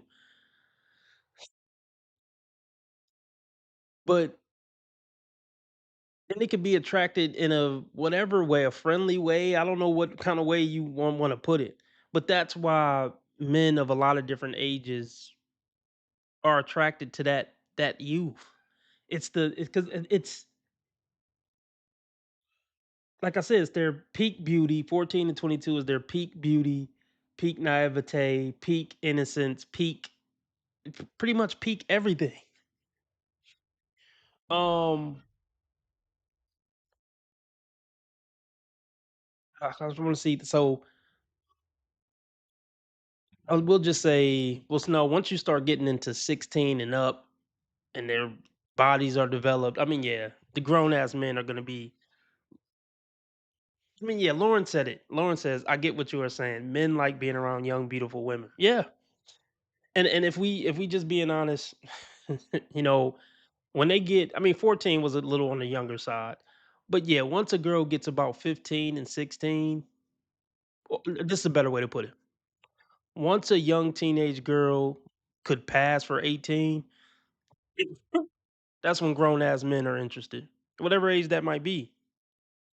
I mean, obviously, there's laws and certain things, um, and there's social shame. But I would be curious to know, like, hooked up to a lie detector test, with the chrome to their dome, you know, what people really think about the morality of a grown man being with a 16-year-old teenage girl. I mean, socially, obviously, it's unacceptable. People use the P word or whatever. I mean, we could look at the history books. It's been happening since the beginning of time. Some 30 plus, 40 plus year old man with some 15, 16, 17-year-old girl. So i- it's up for debate, but I mean, we can look at it like this. I think in most, I think in most states, the age of consent is like 16, 16, 17. So I'm not saying nothing too crazy, but anyway, let me read this. John donated $5. He says, "We're attracted to vitality. No one ever goes into a forest and says, 'Give me the oldest, most wilted flowers you have.'" I mean, yeah, that's facts. Lawrence says, "For thousands of years, men married women way younger. It's not like that part of their biology just went away." Facts. I mean, yeah, if we're being real, let's just talk about it. I mean, I basically just said it. When a teenage girl grows tits and ass, that's it. Men are attracted. I mean, and from a biological standpoint, that's nature saying she's ready to reproduce. If we just being talking biology. So yeah, once I would say about 15, 16, yeah, grown men are looking. Let's just be real. Well, what was my point of all this? But no, I get what my point. My point was, you know, from 15 to 22 is a girl's peak. And men of all ages are attracted to that age range for the most part, whether they want to admit it or not. And let me be clear about this. And this is true for me. I mean, y'all know I'm older. Y'all don't know my exact age, but I'm a grown ass man. Y- Nah.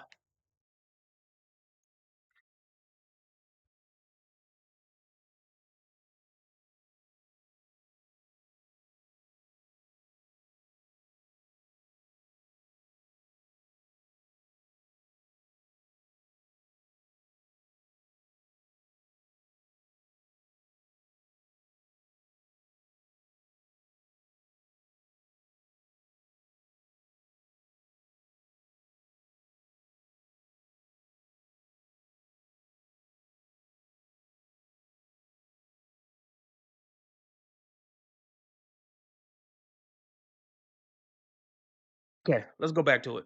What was I saying? So,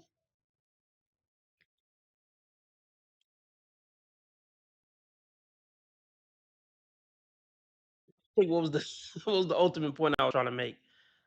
Oh, AD was talking about the different cultures.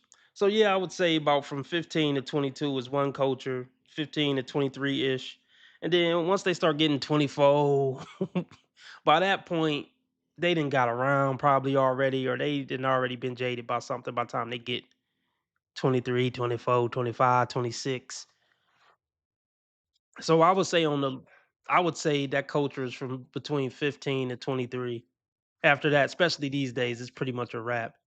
And if and really, if we talking about these days, a lot of these girls, they're jaded and bitter and feminist, at 19, 20. Shit is sad. Shit is fucking sad, man. Um, and then here's another thing. We always say on this channel, women don't really mature past 16 anyway. I think people overestimate the difference between the mental maturity of a 16-year-old girl and a 28-year-old woman. It's really not much of a difference. So If we being real, I mean, yeah, grown men would probably marry 16-year-old girls for sure if it was legal. They would. But then also let's look at the social aspect, the social hierarchy aspect of that as well. In nature, we'll say 16. In nature, women from 16 to 24 would be, creme de la creme. So even if it was legal, only top 10% men would be able to pull it off anyway. So it would be like a status thing to marry a 16, 17, 18, 19-year-old. It would definitely be a status thing for sure. And virginity would play a big part in it too. Youth and virginity and beauty. Yeah. The young, beautiful virgin 16 to 23, that would be the status symbol. But anyway,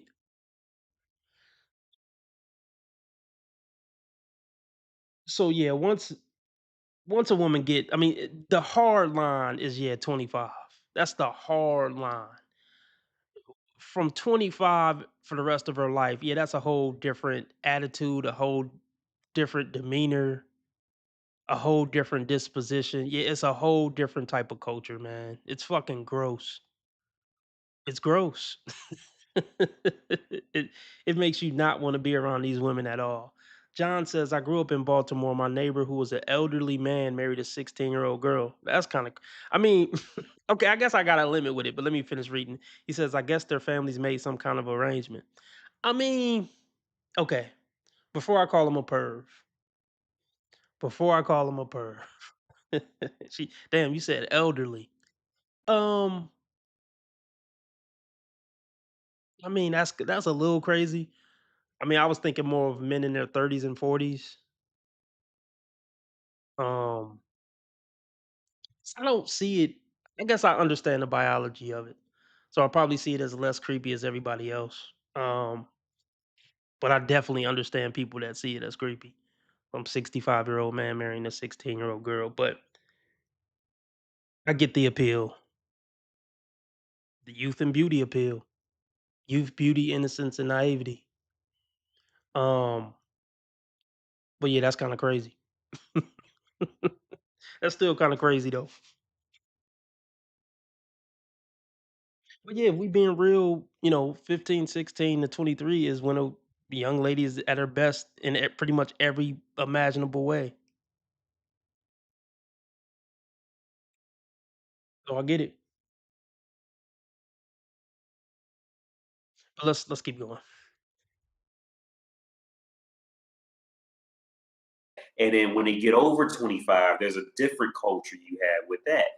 And and to be honest, when they're over 25, that's just not worth long term relationship. Um,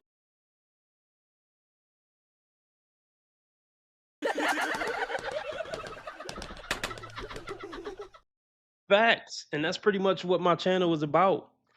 I mean, I usually I stick to saying over 30 because that's more of a hard line. Because people might try to, 26, 27 argument there. But then once we get over 30, there's no argument. That's why I usually try to stick to using 30 as the argument. But then y'all know I used to say about 23 to 25. It ain't really worth long-term relationship. Well, the thing that I consistently always say is if we're specifically talking about marriage, I say never marry a woman you met after 25. Period. Even if she is worth long-term relationship, damn sure not marriage if you met her after 25. Um, eh, 23 to 25. But over 30, yeah, that's just not worth long-term relationship. And if she just happens to be one of those unicorns, live out long-term relationship at best, no kids, no marriage, live out girlfriend.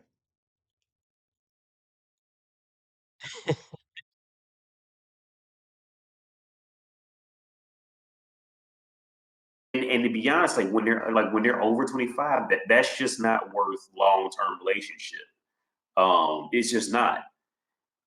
Everything, in my opinion. Once they hit over 25, it's all fake. Like it's all like make pretend like, oh, we can be 20 again and, be young and in love again. It's just all fake, man. Like, I just personally, like, I just do not have any patience. I have zero patience because you got to realize the reality of it. By the time they're over 25, see, like I said in the previous video, their peak years are roughly 16 to 25, and if they don't do anything in those years, usually, see, all those bad habits, they just keep growing. You see what I'm saying? Because now they're sitting home a lot more by themselves, and they're being validated that they're the right one and everybody else is wrong because they're starting to watch women's TV, read women's novels, and tell them, oh, girl, you perfect, you right, whatever they doing is wrong. So they just start growing more and more crazier. I watched Emma Watson, and this is a sad story, y'all, because I love Emma Watson. I think she could be incredibly sexy. But Emma Watson just turned 30, and guess what? She's a feminist, so that should infer she can't keep a man around right off the bat, or a man of any a man of any value. She can't keep him around. So, and it's sad because Emma Watson, see, this is what I'm saying. If they don't get a man between 16 and 25, roughly, though, that is the consistent habit of the rest of their lives in most cases. I've also heard plenty of stories of, like I say, a woman, she didn't get a man between 16 and 25, and she just lassos in a man because she wants a baby at the last minute, or tries to speed rush a family at the last minute. That happens, and she can find a fool dumb enough to do it. Okay, but like for me, like, man, like, it's just it really is. It's a sad story, man, because like, going back, okay, to the two groups, to the friends of mine who found their wives and girlfriends before they were 25, and to the friends of mine who found them after they were 25. Now, the ones who found them before they were 25, it's a general, there's a general culture in it. The woman is more of a true companion.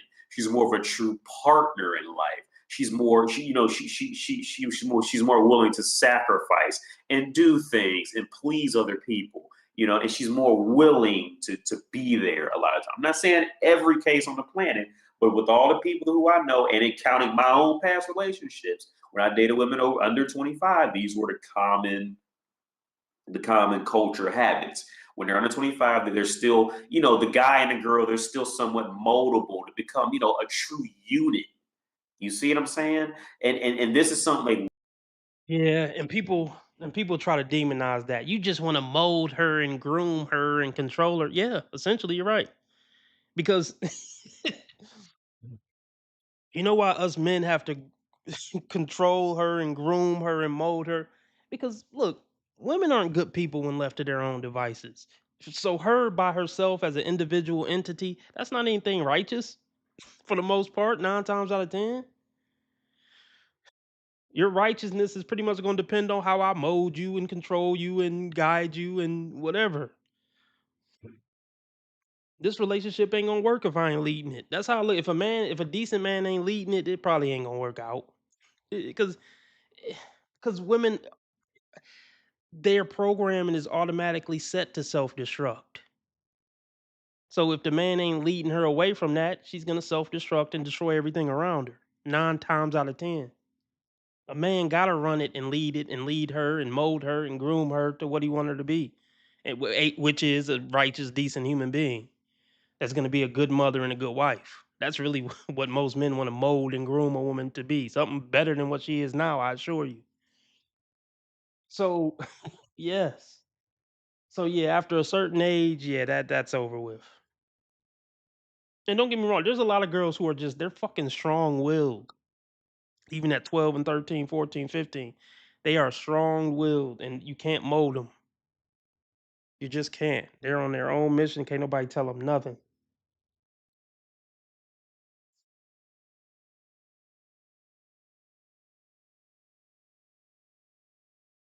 and the girl, they're still somewhat moldable to become, a true unit. You see what I'm saying? And this is something like women, they naturally grow out of this after if they could never keep a man throughout their prime years. They grow out of it and they can never ever go back to it. Cause like now with the women who I've dated and friends of mine who I know who lassoed in that 30-year-old trying to speed rush a family, it's the same problems. She just doesn't budge. She's so stuck in her ways. You have to follow everything she says. You have no voice. And guess what? If you do grow a voice, child support, alimony. You see what I'm saying? Now you're on the hook. See, like I just, man, there's no way I could. Once they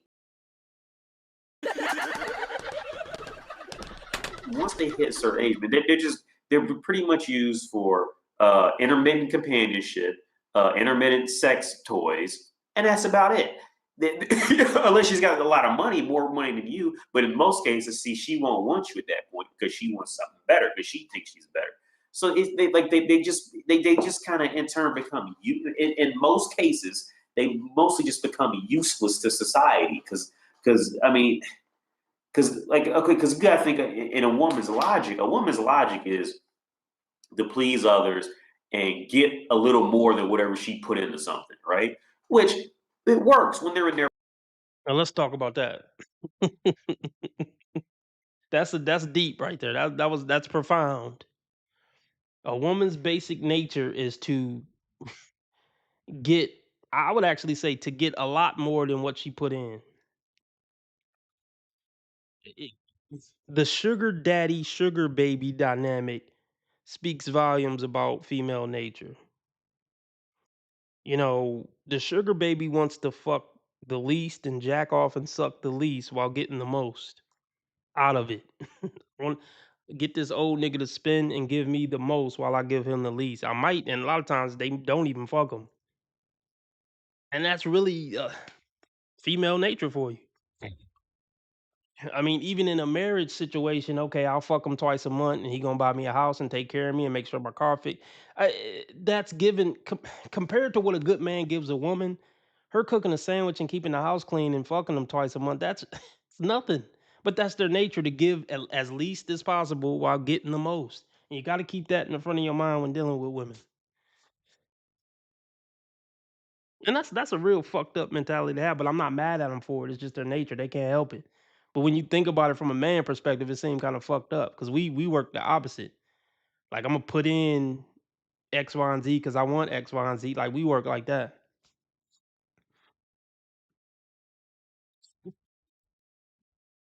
Women want to put a penny in and get 1,000 out.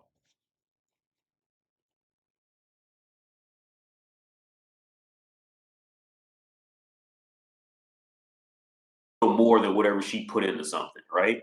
Which it works when they're in their prime and they're young and they're beautiful. They can get away with that. But when they start hitting 30, 35, 40, and they got all these other competition of women, and see, they still walk around that same mentality. I'm going to put 10 cents in and I'm going to get $1 out of it.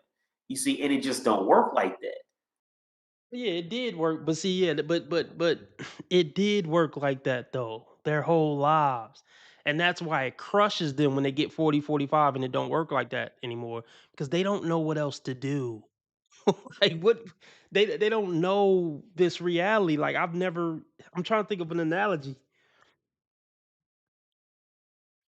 If you grew up with rich parents until 40 or and then just went broke one day and your parents just completely went broke, you don't know how to hustle up some money. You don't know about broke people's sentiments and instincts.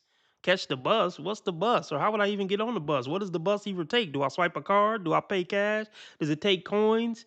What, get a gas can and walk it to my car. Like they don't even have those instincts of a broke person. Like I don't know what the fuck to do in the broke world. Like if you grew up in the royal family, you have no idea how to survive in the jungle, or you have no idea how to survive a broke life. If we just took Prince Harry and put him in the projects in the hood, he has no fucking idea what to do, how to act, how to go get some money. Where should I go to apply for a job? What is a job, or what's the application? I mean, you might know what application is, but you know what I mean. Like reference, what? Not that he don't know what a reference is, but you know what I'm trying to say. When food low, oh, you better put some water in that cereal. Like he don't know none of those instincts. Yeah, like so that's the same thing for an attractive woman who hit 40, 45 and got to try to navigate the dating market. She doesn't realize that she's now in a position where you got to put $1 in to get 50 cents back now. It used to be you could put a penny in and get 1,000 out. Now you got to put $1 in to get 50 cents back. You ain't even getting $1 back for putting $1 in. Like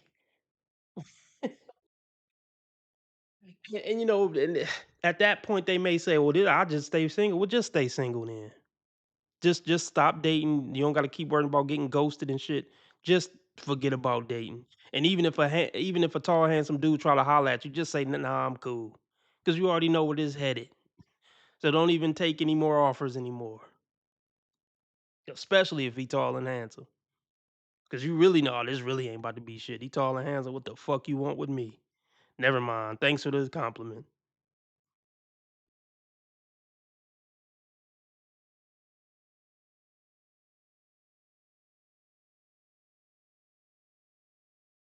Gonna put 10 cents in and I'm gonna get $1 out of it.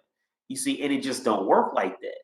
Like there a woman's her mental timing. I'm saying if she doesn't, if a woman does not get a man and keep a man throughout her prime years, that woman's brain is officially defective in I'd say at least 90% of cases. And That's about true. Yeah, that's about true. Here's so yeah, best case scenario. Let's see, best case scenario. And let me say this too. Yeah, I never put water in my cereal. Like I've heard that. Well, the first time I even heard of the concept was when I watched Friday. "Hey, you better put some water on that shit." Like I would never. Yeah, I'd rather just eat the food, man. And Ice Cube poured a big ass bowl of cereal. That shit was a a big jumbo ass bowl of cereal. Like I can't even fathom putting water on some fucking cereal. Just try that shit one day. I gotta try it with like some basic shit, like some Honey Nut Cheerios or something. Like I love cereal, but I gotta try to cut down since I'm an old man now. It's like gotta consider like sugar and shit. Um, they need some diabetic cereal, some good ass diabetic cereal. But yeah, I think I'd rather just eat a dry bowl of cereal than put water on it. But anyway, you know, some people try to downplay teen relationships. I don't downplay teen relationships. I think that's true love. Um, but I'll just put it like this. Best case scenario, you know, a woman would have been in a serious relationship with a dude from 17 to 27 and they lived together for 3 or 4 years and then he just cheated and left her. She ain't do nothing wrong. He just felt like he found something better and cheated and left her. Cause that shows that she can stay in a relationship for years and years. She's lived with the man. She got years of experience living with a man, compromising with a man. That really is kind of like the best case scenario. She had one like 10-year relationship and he just left her. Like she ain't do nothing wrong. She didn't leave him. I would rather be with a woman that got left by a man for sure. But it's important that like I said, relationship, you build a relationship muscle. So the best case scenario, if you got to deal with somebody's leftovers, is that she's a woman who's demonstrated that she can compromise in a man under a roof for years. It's a green flag.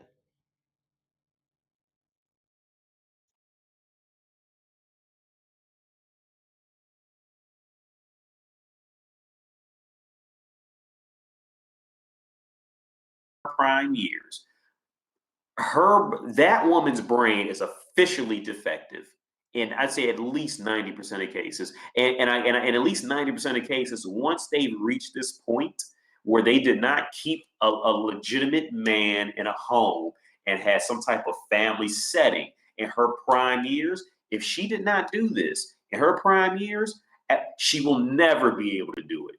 It's like we see women are like dogs and they're like children. Once they learn something, that's it. They don't go back and fix it in any kind of ways. Men can like kind of backtrack, see where they went wrong, and now be the lovable granddad everybody likes. Women don't do it the same way. It can It's a fact. Like I don't look. I don't know one woman who was like a cunt at any point in her life, even if it was at 16. I don't know. I mean, it gets worse. I don't know one woman who was kind of a cunt at some point in her life, but then like turned it around and now she's the likable whatever. I don't know one example of that. I know some examples of that of dudes. They were like assholes at one point, but they saw the light and it was like, man, I'm about to stop being an asshole. Now they cool and chill. I've seen that. I haven't seen that once with a woman. If she was a bitch at 16, she's gonna be a bigger bitch at 32 and 52 and 72. I've never seen a woman do a 180 when it comes to that. That's a fact.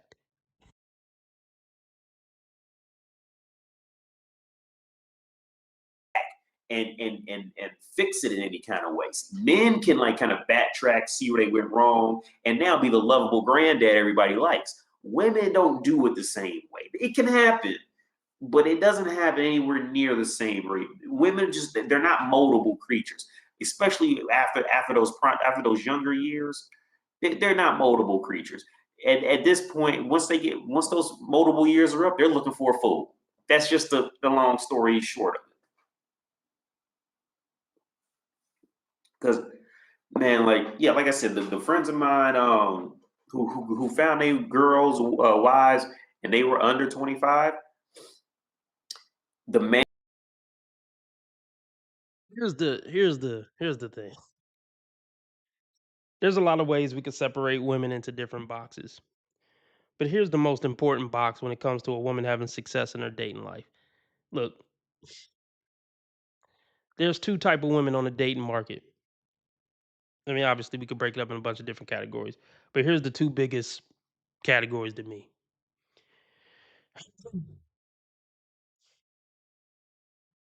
There's one type of woman who can genuinely love and respect a righteous good guy.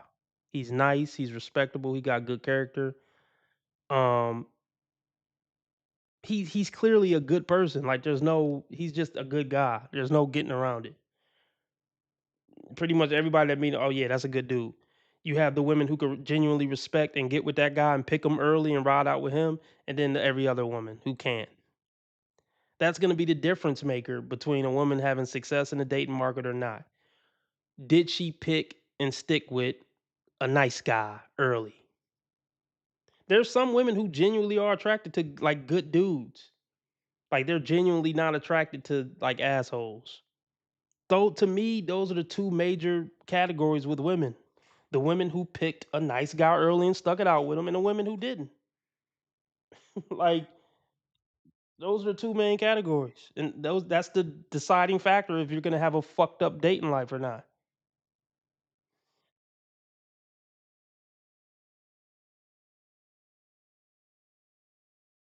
If you fell in love with a good guy who was in love with you and treated you right. There's some women who just they can't be attracted to that. Then the ones who are, those are the ones who are married for 70 years.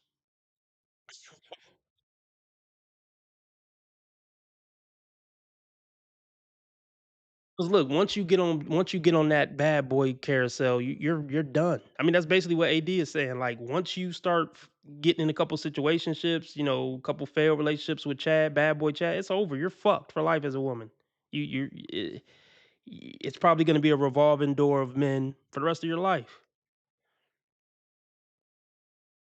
If you've never been fucked by a bad boy, it's a good chance you're going to have a great romantic life as a woman. So if I had to make one deciding factor if a woman is going to fail or succeed in romance for her life is if she's ever been fucked by a bad boy or a player. And let's be clear, at 12 they know the difference. Don't ever let them gaslight you into thinking they didn't know who was who. They got tricked. At 12, she know who the good guy is and who the asshole is. At 12. And some of them making the decision at that early, like, I ain't fucking with these bad boys. They know who the bad boy and good boy is. Some of them make the decision at 12 or 13. I'm only fucking with the nice boys. And there's still reasons some shit could not work out, but she's still gonna succeed probably in the dating world. But the nail in most women's coffin is the first bad boy dick that penetrates her. That's the nail in her romantic coffin.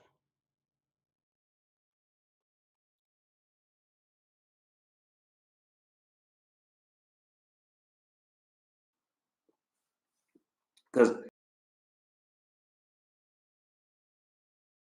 there's something seriously wrong with you. For a fool. That's just the long story short of it. Because man, like yeah, like I said, the friends of mine who found their girls wives and they were under 25, the man's has plenty of say so in that relationship. Okay, if something happens, he gonna talk over her and it's gonna be fixed. You see what I'm saying? But if it's outside of prime years, that Yeah, that's me. That's me. I mean, I'm not saying like, oh, I'm just big boss, whatever. But yeah, if I can't talk over her and get it fixed, I can't be with her. I mean, just me knowing what I know now, if a woman isn't even attempting to try to be submissive, or at least trying to trick me into thinking that she's submissive, I'm not even gonna fuck. Like, I wouldn't even opt into a relationship with her.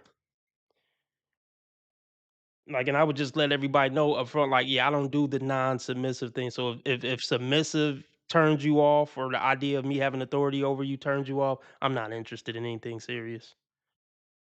That shit. See, men need to stop with that shit, man. Men need to start having standards. I get it, because if you don't get bitches, you're not going to have standards. You're gonna be happy any woman is talking to you and smiling at you and willing to have sex with you.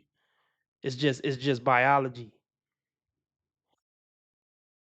Or it can come with age. You could just snap out of it and be like, "Fuck, I gotta stop dealing with this bull." I mean, you can you can get standards with age and experience and stuff. But for the most part, if bitches don't want to fuck with you, look, humans going, especially men, they're gonna deal with what they can deal with to just have somebody around. That's most men. But the point I'm trying to make is, man, it's a waste of fucking time trying to be in a relationship with a woman who's not even at least trying to be submissive 70% of the time. This is a waste of fucking time. Then I need to be able to talk over my woman, and well, I'm going to. Like, if it's a problem that need to get fixed, I'm gonna step up as a man. And be like, no, fuck what she talk. I don't care what she talking about. We doing this, and this was gonna fix the problem. I don't like. No, I don't consider you what you talking about. I feel like a man got to be able to do that in his relationship. No, yeah, fuck what you talking about. We hate. I'm fixing it. I don't care what you talking about. I'm not saying have that attitude towards every aspect of the relationship or all the time, but when it's time to just fix some shit that you know right, and you know you can fix it, and you know your way is the right way, fuck all that talking it out. We yeah, whatever you talking about, fuck all that. We doing this, and we getting it fixed. Any relationship where a man can't do that, you should get out of that relationship, bro.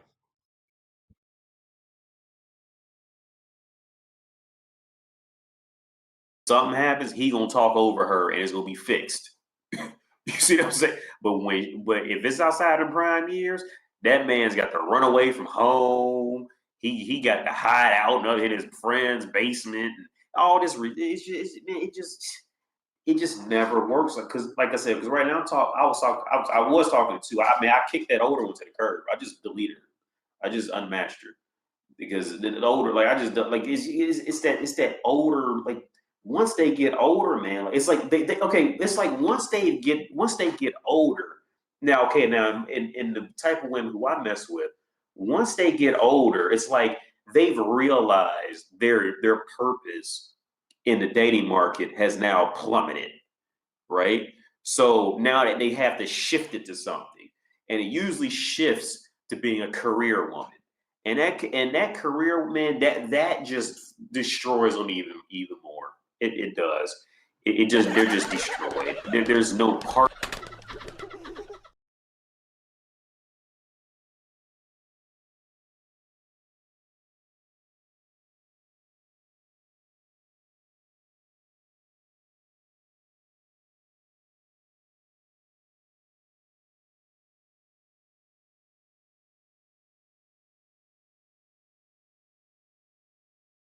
Okay, because I'm a type of woman, I have money. I got my own money. I get my own bag. I don't gotta deal with nobody's shit. So if you're treating me how I don't want to be treated, if you doing shit you ain't got no business doing in a relationship, we're done. And I don't gotta stick around. A lot of women settle. I don't. I know my worth, and a lot of people don't like that. They don't want you to know your worth and what you deserve. I do.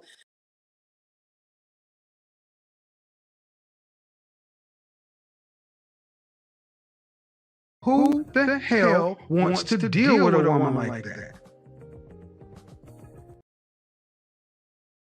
If you keep saying, oh, she's too masculine, what it means is you too feminine. If I got more bars than you, that's really a diss to you, not a diss to me.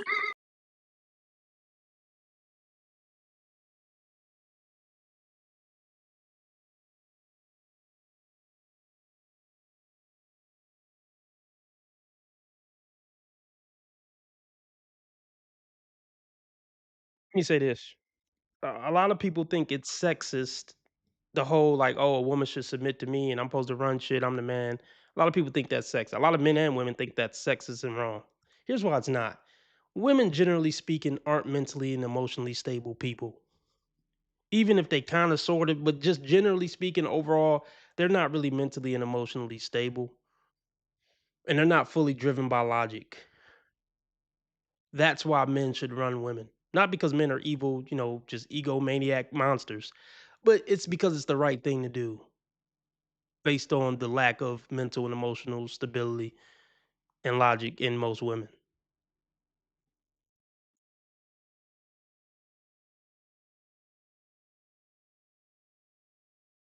To being a career woman. And that career, man, that just destroys them even more. It does. It just they're just destroyed. There's no partnership in that mentality. Woman, you see, when they're still younger and probably even have a better career than the older ones in a lot of cases, like what I'm talking to right now. She like they still have that kind of innocent want to please someone and just be accepted. Like it's still there. It's still intact. You see what I'm saying? Like they haven't been drugged through the mud. They haven't been plowed through 50 men on Tinder. Well, some of them have been plowed through 100 dudes a month at the bars, and you see what I'm saying? Like so they still kind of have that innocence of like, oh, what can I please you? What can I do? Are you not happy? Well, what can I do to make you happy? You see what I'm saying? See that co-companionship. See, and the bad part is, see, once they get older, they see that as being weak. This is not being weak. This is being a partner. You see, because I'm going to do what you see. The man's going to do what you want to do, so you should do what the man wants to do sometimes. See, but when they get older, they view that as being a man's mommy and a man's maid, and all this translates into is what they're really saying is, I want a fool to do what I want, and I'm not going to do anything for him because I'm remembering all those older guys who I used to be nice to when I was younger, and they all ran me through the mud. Because, like I said, these women have been plowed through 1,000 times. once they hit 30, they've been plowed through 1,000,000 times. So they what they call like the 1,000 cock stare. That's what they got. Like it's just it's Thousand cock stare is crazy. And I know somebody personally who has the thousand cock stare. Cunty B. I don't know if any of y'all remember the Cunty B story. Put a one in the chat if you remember the Cunty B story. But Cunty B has the thousand cock stare, and that shit is just sad, pathetic, and scary.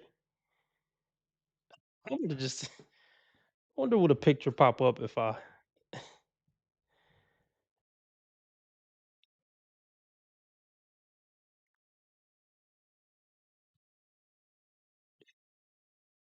uh,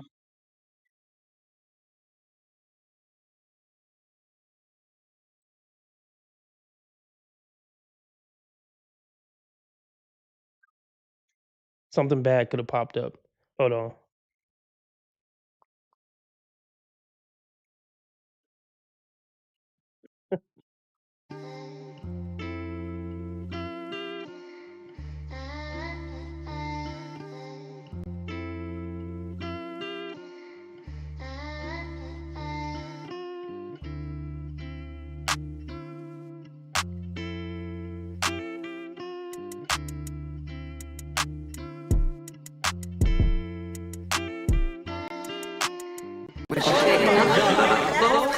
What it means is you too feminine. If I got more bars than you, She probably didn't even finish high school. Oh yeah, this is a good example of the thousand cock stare. Um,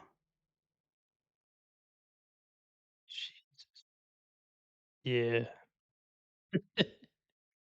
Hold on, this is a good one too. It's like a dead look in their eye. Oh no, this is a good one too. It's like a fucking just dead look in their eye, like it's a soulless look in their eye. Yeah, there it is right there, the thousand cock stare. There it is. Um,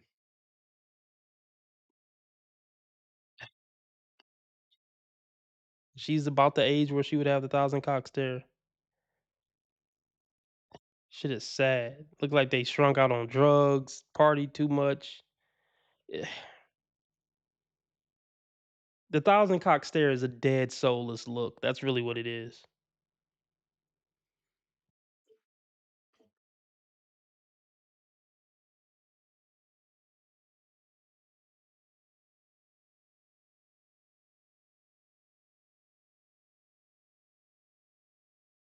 So, Hunty B is a woman I know in my personal life who's basically treated me like shit the whole time I've known her. Um, was on the cock carousel from 20 to 30 and finally met a guy now, and I'm curious if it's gonna work out. I mean, I don't wish any bad on her, even though she treated me like shit the whole time I've known her.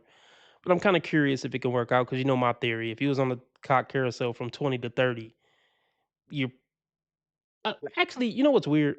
Well, anyway, let me finish the sentence. When you're on the cock carousel from 20 to 30, you know what I say. You're irreversibly damaged. Never to be a good woman to a good man ever again. Never, at that point, it's not possible for you to be a good woman for a good man for a lifetime. Maybe for 10 years, maybe for 20. But in my opinion, if a woman was on the cock carousel from 20 to 30, the chances that she will ever be in a lifelong lasting relationship is slim to none. So even though Cunty B treats me like shit and treated me like shit since I've known her, I'm actually still pulling for her because I just want to see somebody beat the odds on that. I want to see a woman ride the cock carousel from 20 to 30, meet a guy in their early 30s, and it actually work out for a lifetime. I just want to see a woman beat the odds. But yeah, Cunty B definitely has the thousand cock stare, and it's sad.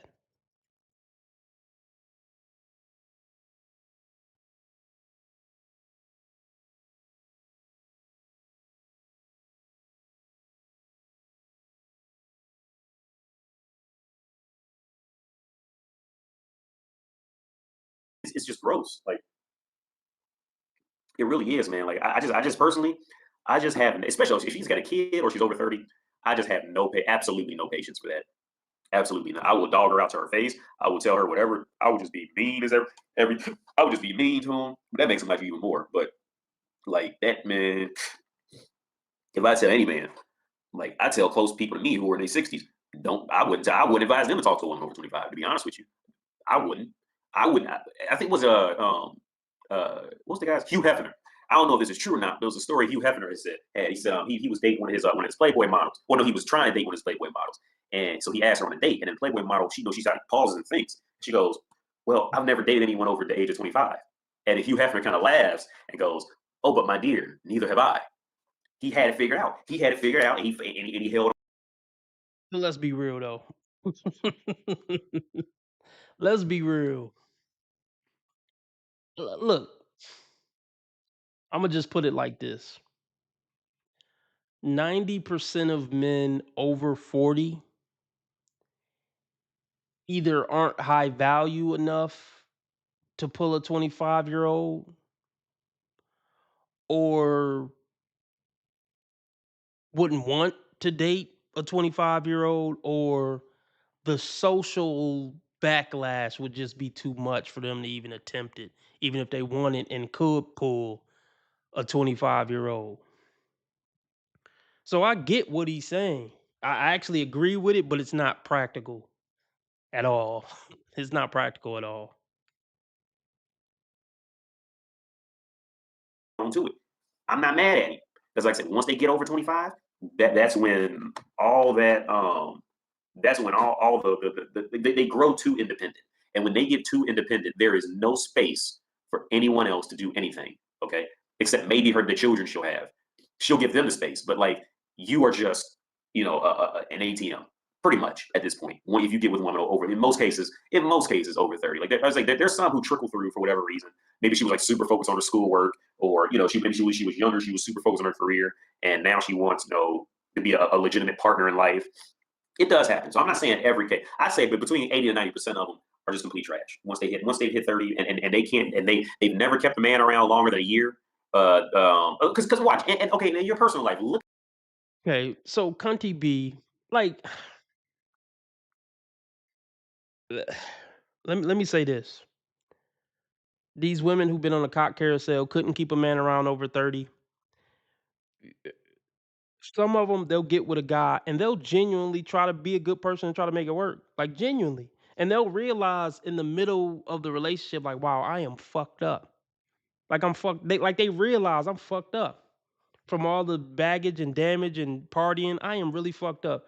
Let me genuinely try. Like I'm genuinely gonna try to be a good woman and grow and learn shit and try to fight through problems. I'm genuinely gonna try to do it. Like shout out to those women. They at least genuinely try. Most of them still won't succeed, but I can give them credit for at least trying. So I think Cunty B is at a point where the guy she's with, that she got with over 30, she actually genuinely likes him. I don't know if she would ever picked him at 21, 22, but whatever. I think she's at a point now where she genuinely likes him and she's genuinely gonna try to do what it takes to make this relationship work. I'm curious to see if she can pull this shit off.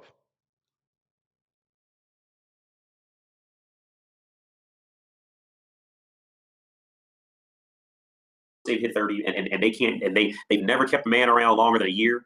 Because watch and okay, in your personal life, look at all the women who are older, right?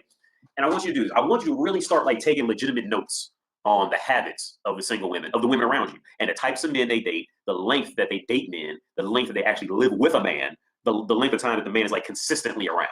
And watch, and when you start doing the math on it and you look at it, you're gonna start making some logic out of it. Watch, and it's gonna start becoming real clear. Like, yeah, Aunt Susie could never keep a man. Now she's 45, and Aunt Susie got all her bills paid, look good and everything, and she can't keep a man. She never could keep a man from since he was 6 years old up to 45. She never could do it. And then you got another aunt or cousin or whatever, cousin Sharon. Cousin Sharon been married 25 years. You know what I'm saying? Their husband died. Now she got remarried. She's been married for 7 years. See what I'm saying? You see how those habits work out? You got your cousin Sarah. Cousin Sarah, she can't keep a man around longer than 6 months. And it's been like this, you know, usually if she's lucky, she kept one around for a period of time, type of thing. They like it's just like watch, do the math on it. Like start paying attention to the quality of women you're around and really start taking an inventory of everything they're doing. Are they single mothers? How long do they keep a job? Are they always asking for money? Are they every time you see them, are they always in distress? I just need oh my god. Like seriously, start paying attention to these habits in them. You see? And it's going to be much clearer which ones are going to be the one. And I'll tell you what will make it even much easier too. Pay attention to the quality of friends she's keeping around her. That's going to be very important as well. Pay attention to the quality of women that she's hanging out with. Because see, unlike men, women hang around whatever's very similar to them. This is why you never see Beyonce hanging out with Precious and taking pictures with her. You see what I'm saying? But on the flip side, you see Drew Carey hanging out with Mike Tyson. You see what I'm saying? Like you'll see them smile, like, hey, drinking beers together. You'll see them in pictures, but you ain't gonna catch Beyonce hanging out with Precious or Beyonce hanging out with Monique. You ain't gonna. You probably can't find a picture of the two. They probably ain't share a text message since text message came out.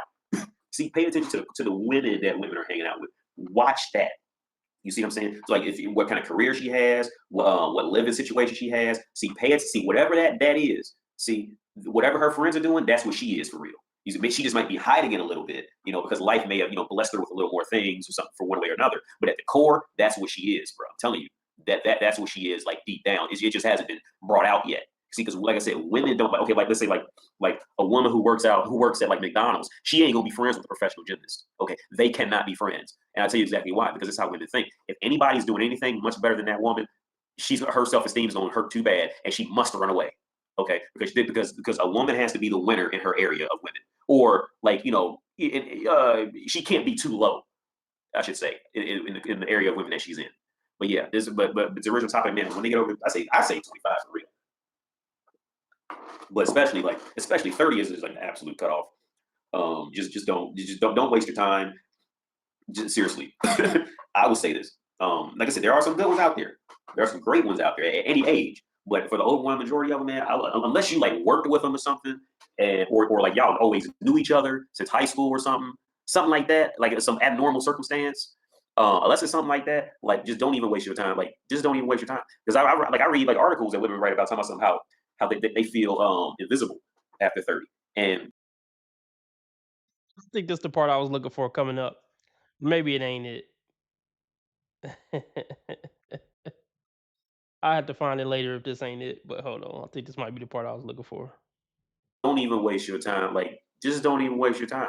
Because I read like articles that women write about talking about something how they feel invisible after 30. And yeah, and they should.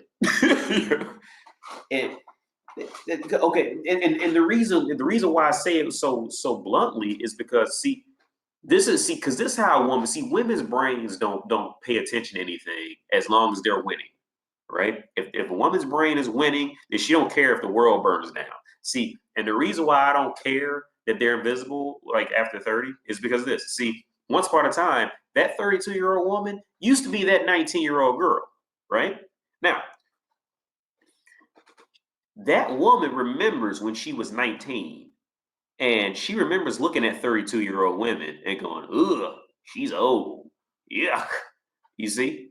And didn't pay her any, and threw her to the curb. You see? But see, the sad part is about a woman's nature is they all inevitably end up like that. This is why it's funny, and this is why nobody cares around the planet. This is why women can never gain any sympathy for this, because they do it to themselves. You see what I'm saying? Like, they do it because it's their nature to be the best thing they can be. But what makes them the best thing they can be is really out of their control. It's what biology blessed them with. Like it's all a sick joke in the end. And they get and the punch them. Trust me, that punchline hits them with equal rights and lefts for the rest of their life after that prime. But yeah, man, that's me. Okay, must have been another video. I'm gonna find it. I'll probably find it tonight. Then I know it's one of these damn videos. Let's see, 19 minutes. It's probably that one. Let's see if I can find it. I think. Hold. His videos, how a woman's value in the marketplace, in the dating world, it maxes out at 25. Okay, so I mean, it sounds bad, but it's the truth. Okay, so and like I think I said this in a previous video. Let's say if you go to the grocery store and you want to go buy some bananas, and all the bananas got a date written on them, right? And for some reason, these bananas over here, they still sitting there. They'd have been here for the last 4 weeks. And they still sitting here. They don't, and you can see where they might have had some brown spots and they covered them up with makeup and you know what I'm saying? And all this stupid stuff. But see them fresh bananas, they coming in, they going out, coming in, going out. And you coming in here, you come in, you see them old bananas that's a month old, with makeup covering up, Botox filling it back up. You're trying to make it look like those young, fresh bananas. Let me say this. That just made me think of this. So, see, I was thinking about this earlier, actually.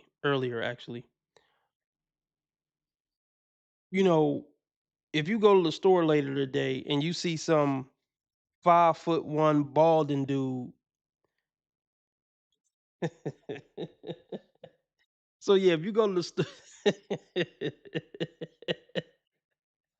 if you go to the store later today and you see this 5'1" balding 46-year-old dude with some bummy looking clothes on, and he got some 5'7" gorgeous supermodel, holding his hand and kissing him, you you would be like, "What the fuck is going on there?" It would definitely catch your eye, and it would have you thinking about it probably the rest of the day. This fucking short, balding 46-year-old dude dressed like a bum. He must have had money and just dressed like he a bum. Cause he got this 5'7" supermodel kissing on him and holding his hand like she either was a prostitute or like you gonna try to come up with something. You going like it's gonna be perplexing you for the rest of the day, maybe the rest of the week. Like that did not go together at all. She is way out of his league. But a lot of women are depreciating liabilities. So I mean, don't get me wrong. At first glance, I would be like, "Huh, well, that looked weird. That that kind of goes against the rules of the game." But then another part of my brain would be like, "But yeah, she's just a depreciating liability. She probably a dingbat. I mean, not that she a bad person, but I mean, what makes her so great other than she look good?" Like, that would be my second thought. Like, that bitch ain't nothing. I mean, what make her so fucking great? I mean, yeah, he's bald and short and look bummy, but he ain't shit other than what I'm looking at, other than the surface level of things. W Why is she out of his league? I mean, physically, maybe, yeah, but see, I would think deeper about it. She just as crazy as all the other bitches. She gonna just be some old bitch one day. So, what why is why is she out of his league when it comes to the shit that really count in life? She's not. I mean, I get it from the first glance of it, like, oh, she look good, he don't. She look put together, he don't. But but when you think about what men offer women versus what women offer men, you don't really look at it like that anymore. Like she's out of his league. What league? Like AD says, the only thing that put her in a league is what she looked kind of cute and might suck a dick. That was the only thing that put her in a league. If we just talking about the shit that he probably know how to fix cars, he probably intelligent. Like if we really want to break down stat for stat, no woman is out of a decent man's league. I don't give a fuck what he look like. Like let me just play the meme to y'all already know what meme I'm about to play. But AD really drives it home. The whole league argument.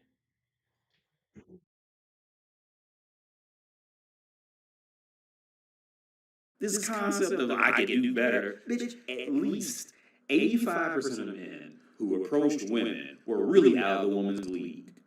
For the only thing that kept a woman in a league was because she looked a little cute and she might suck a dick. That was it. At least 85% of men who have approached 100% of women were out of the woman's league, for real. Like on some real shit, not just looking cute for that 5 minutes, but on some real, like on character levels, intellect levels. The man's out of her league.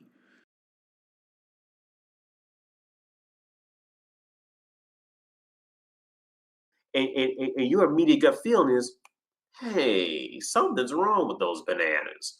I better not eat those. But every now and then you get that one hungry motherfucker that goes, that banana look good. Every now and then you get that one loser, or for whatever reason, he's desperate or something like that. He maybe has low self-esteem or something, and he just eats it up. And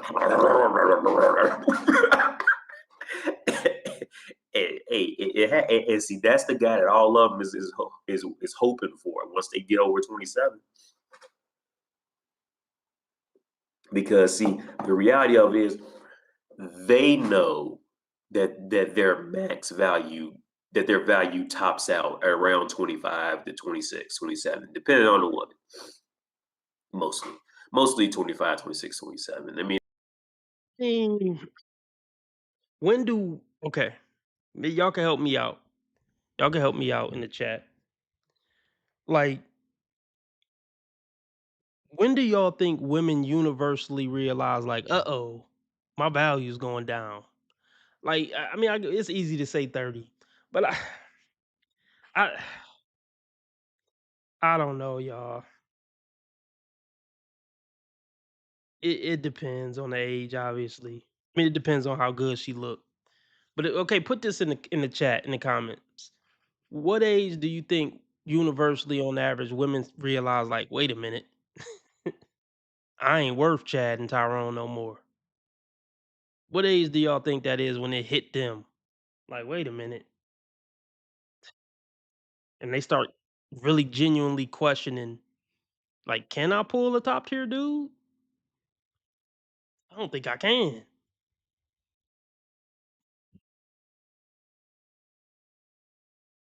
I don't know. I don't know. I guess it's easy to say 30 because that's the I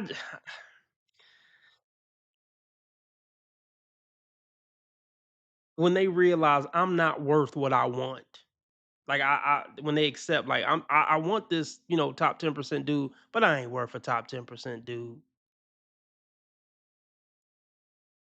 Yeah, definitely after they become a single mom, I think something hit them. Or if they just visibly are unattractive, like they're visibly way less attractive than they were at 23. Whatever age that is.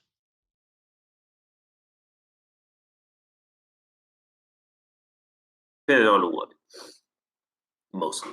Mostly 25, 26, 27. I mean, there are some, record breakers. Not often. There are some Halle Berrys out there who, but for the most part, 25, 27. After that, I'll text you when I feel like it. Anyway, I'm texting this 23-year-old right now. Bye. That's just it's the reality of it. And then what's okay, and see what's sad about it is this. The older a woman gets, right, the more accustomed she becomes to having a higher standard. But see, the whole thing is on a weird time. It's on a whole backwards timetable. It's like, okay, so by the time they hit 40, they want the whole world. But you 40, like you ain't worth the whole world no more. You was worth that 20 years ago. You not worth that. Say, a woman's whole mental logic timetable scale is just it's probably the most backwardest thing on the planet.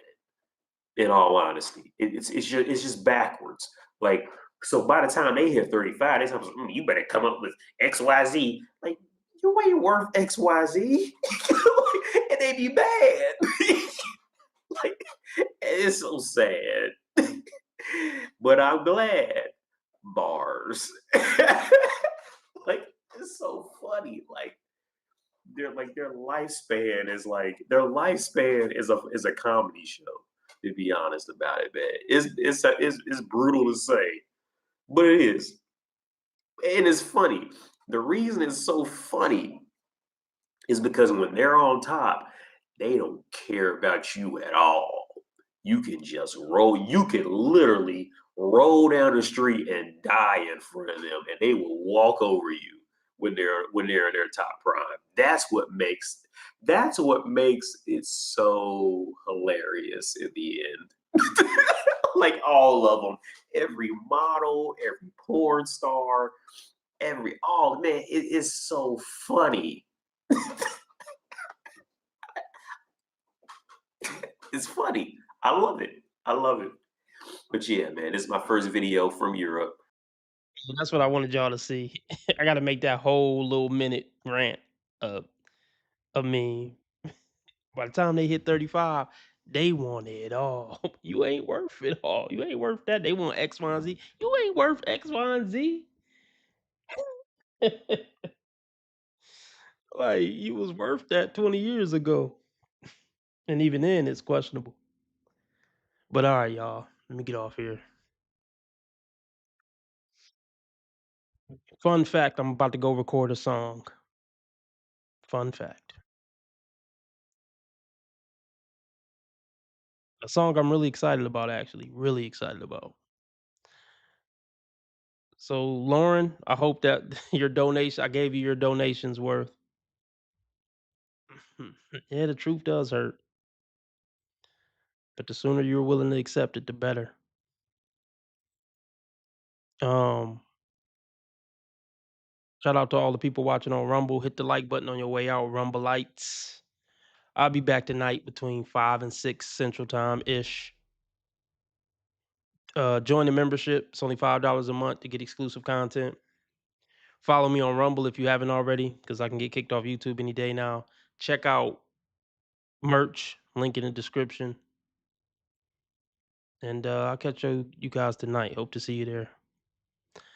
I hope that the stream I hope the second half of the stream made up for the first half of the stream. All right. RB Sensei out.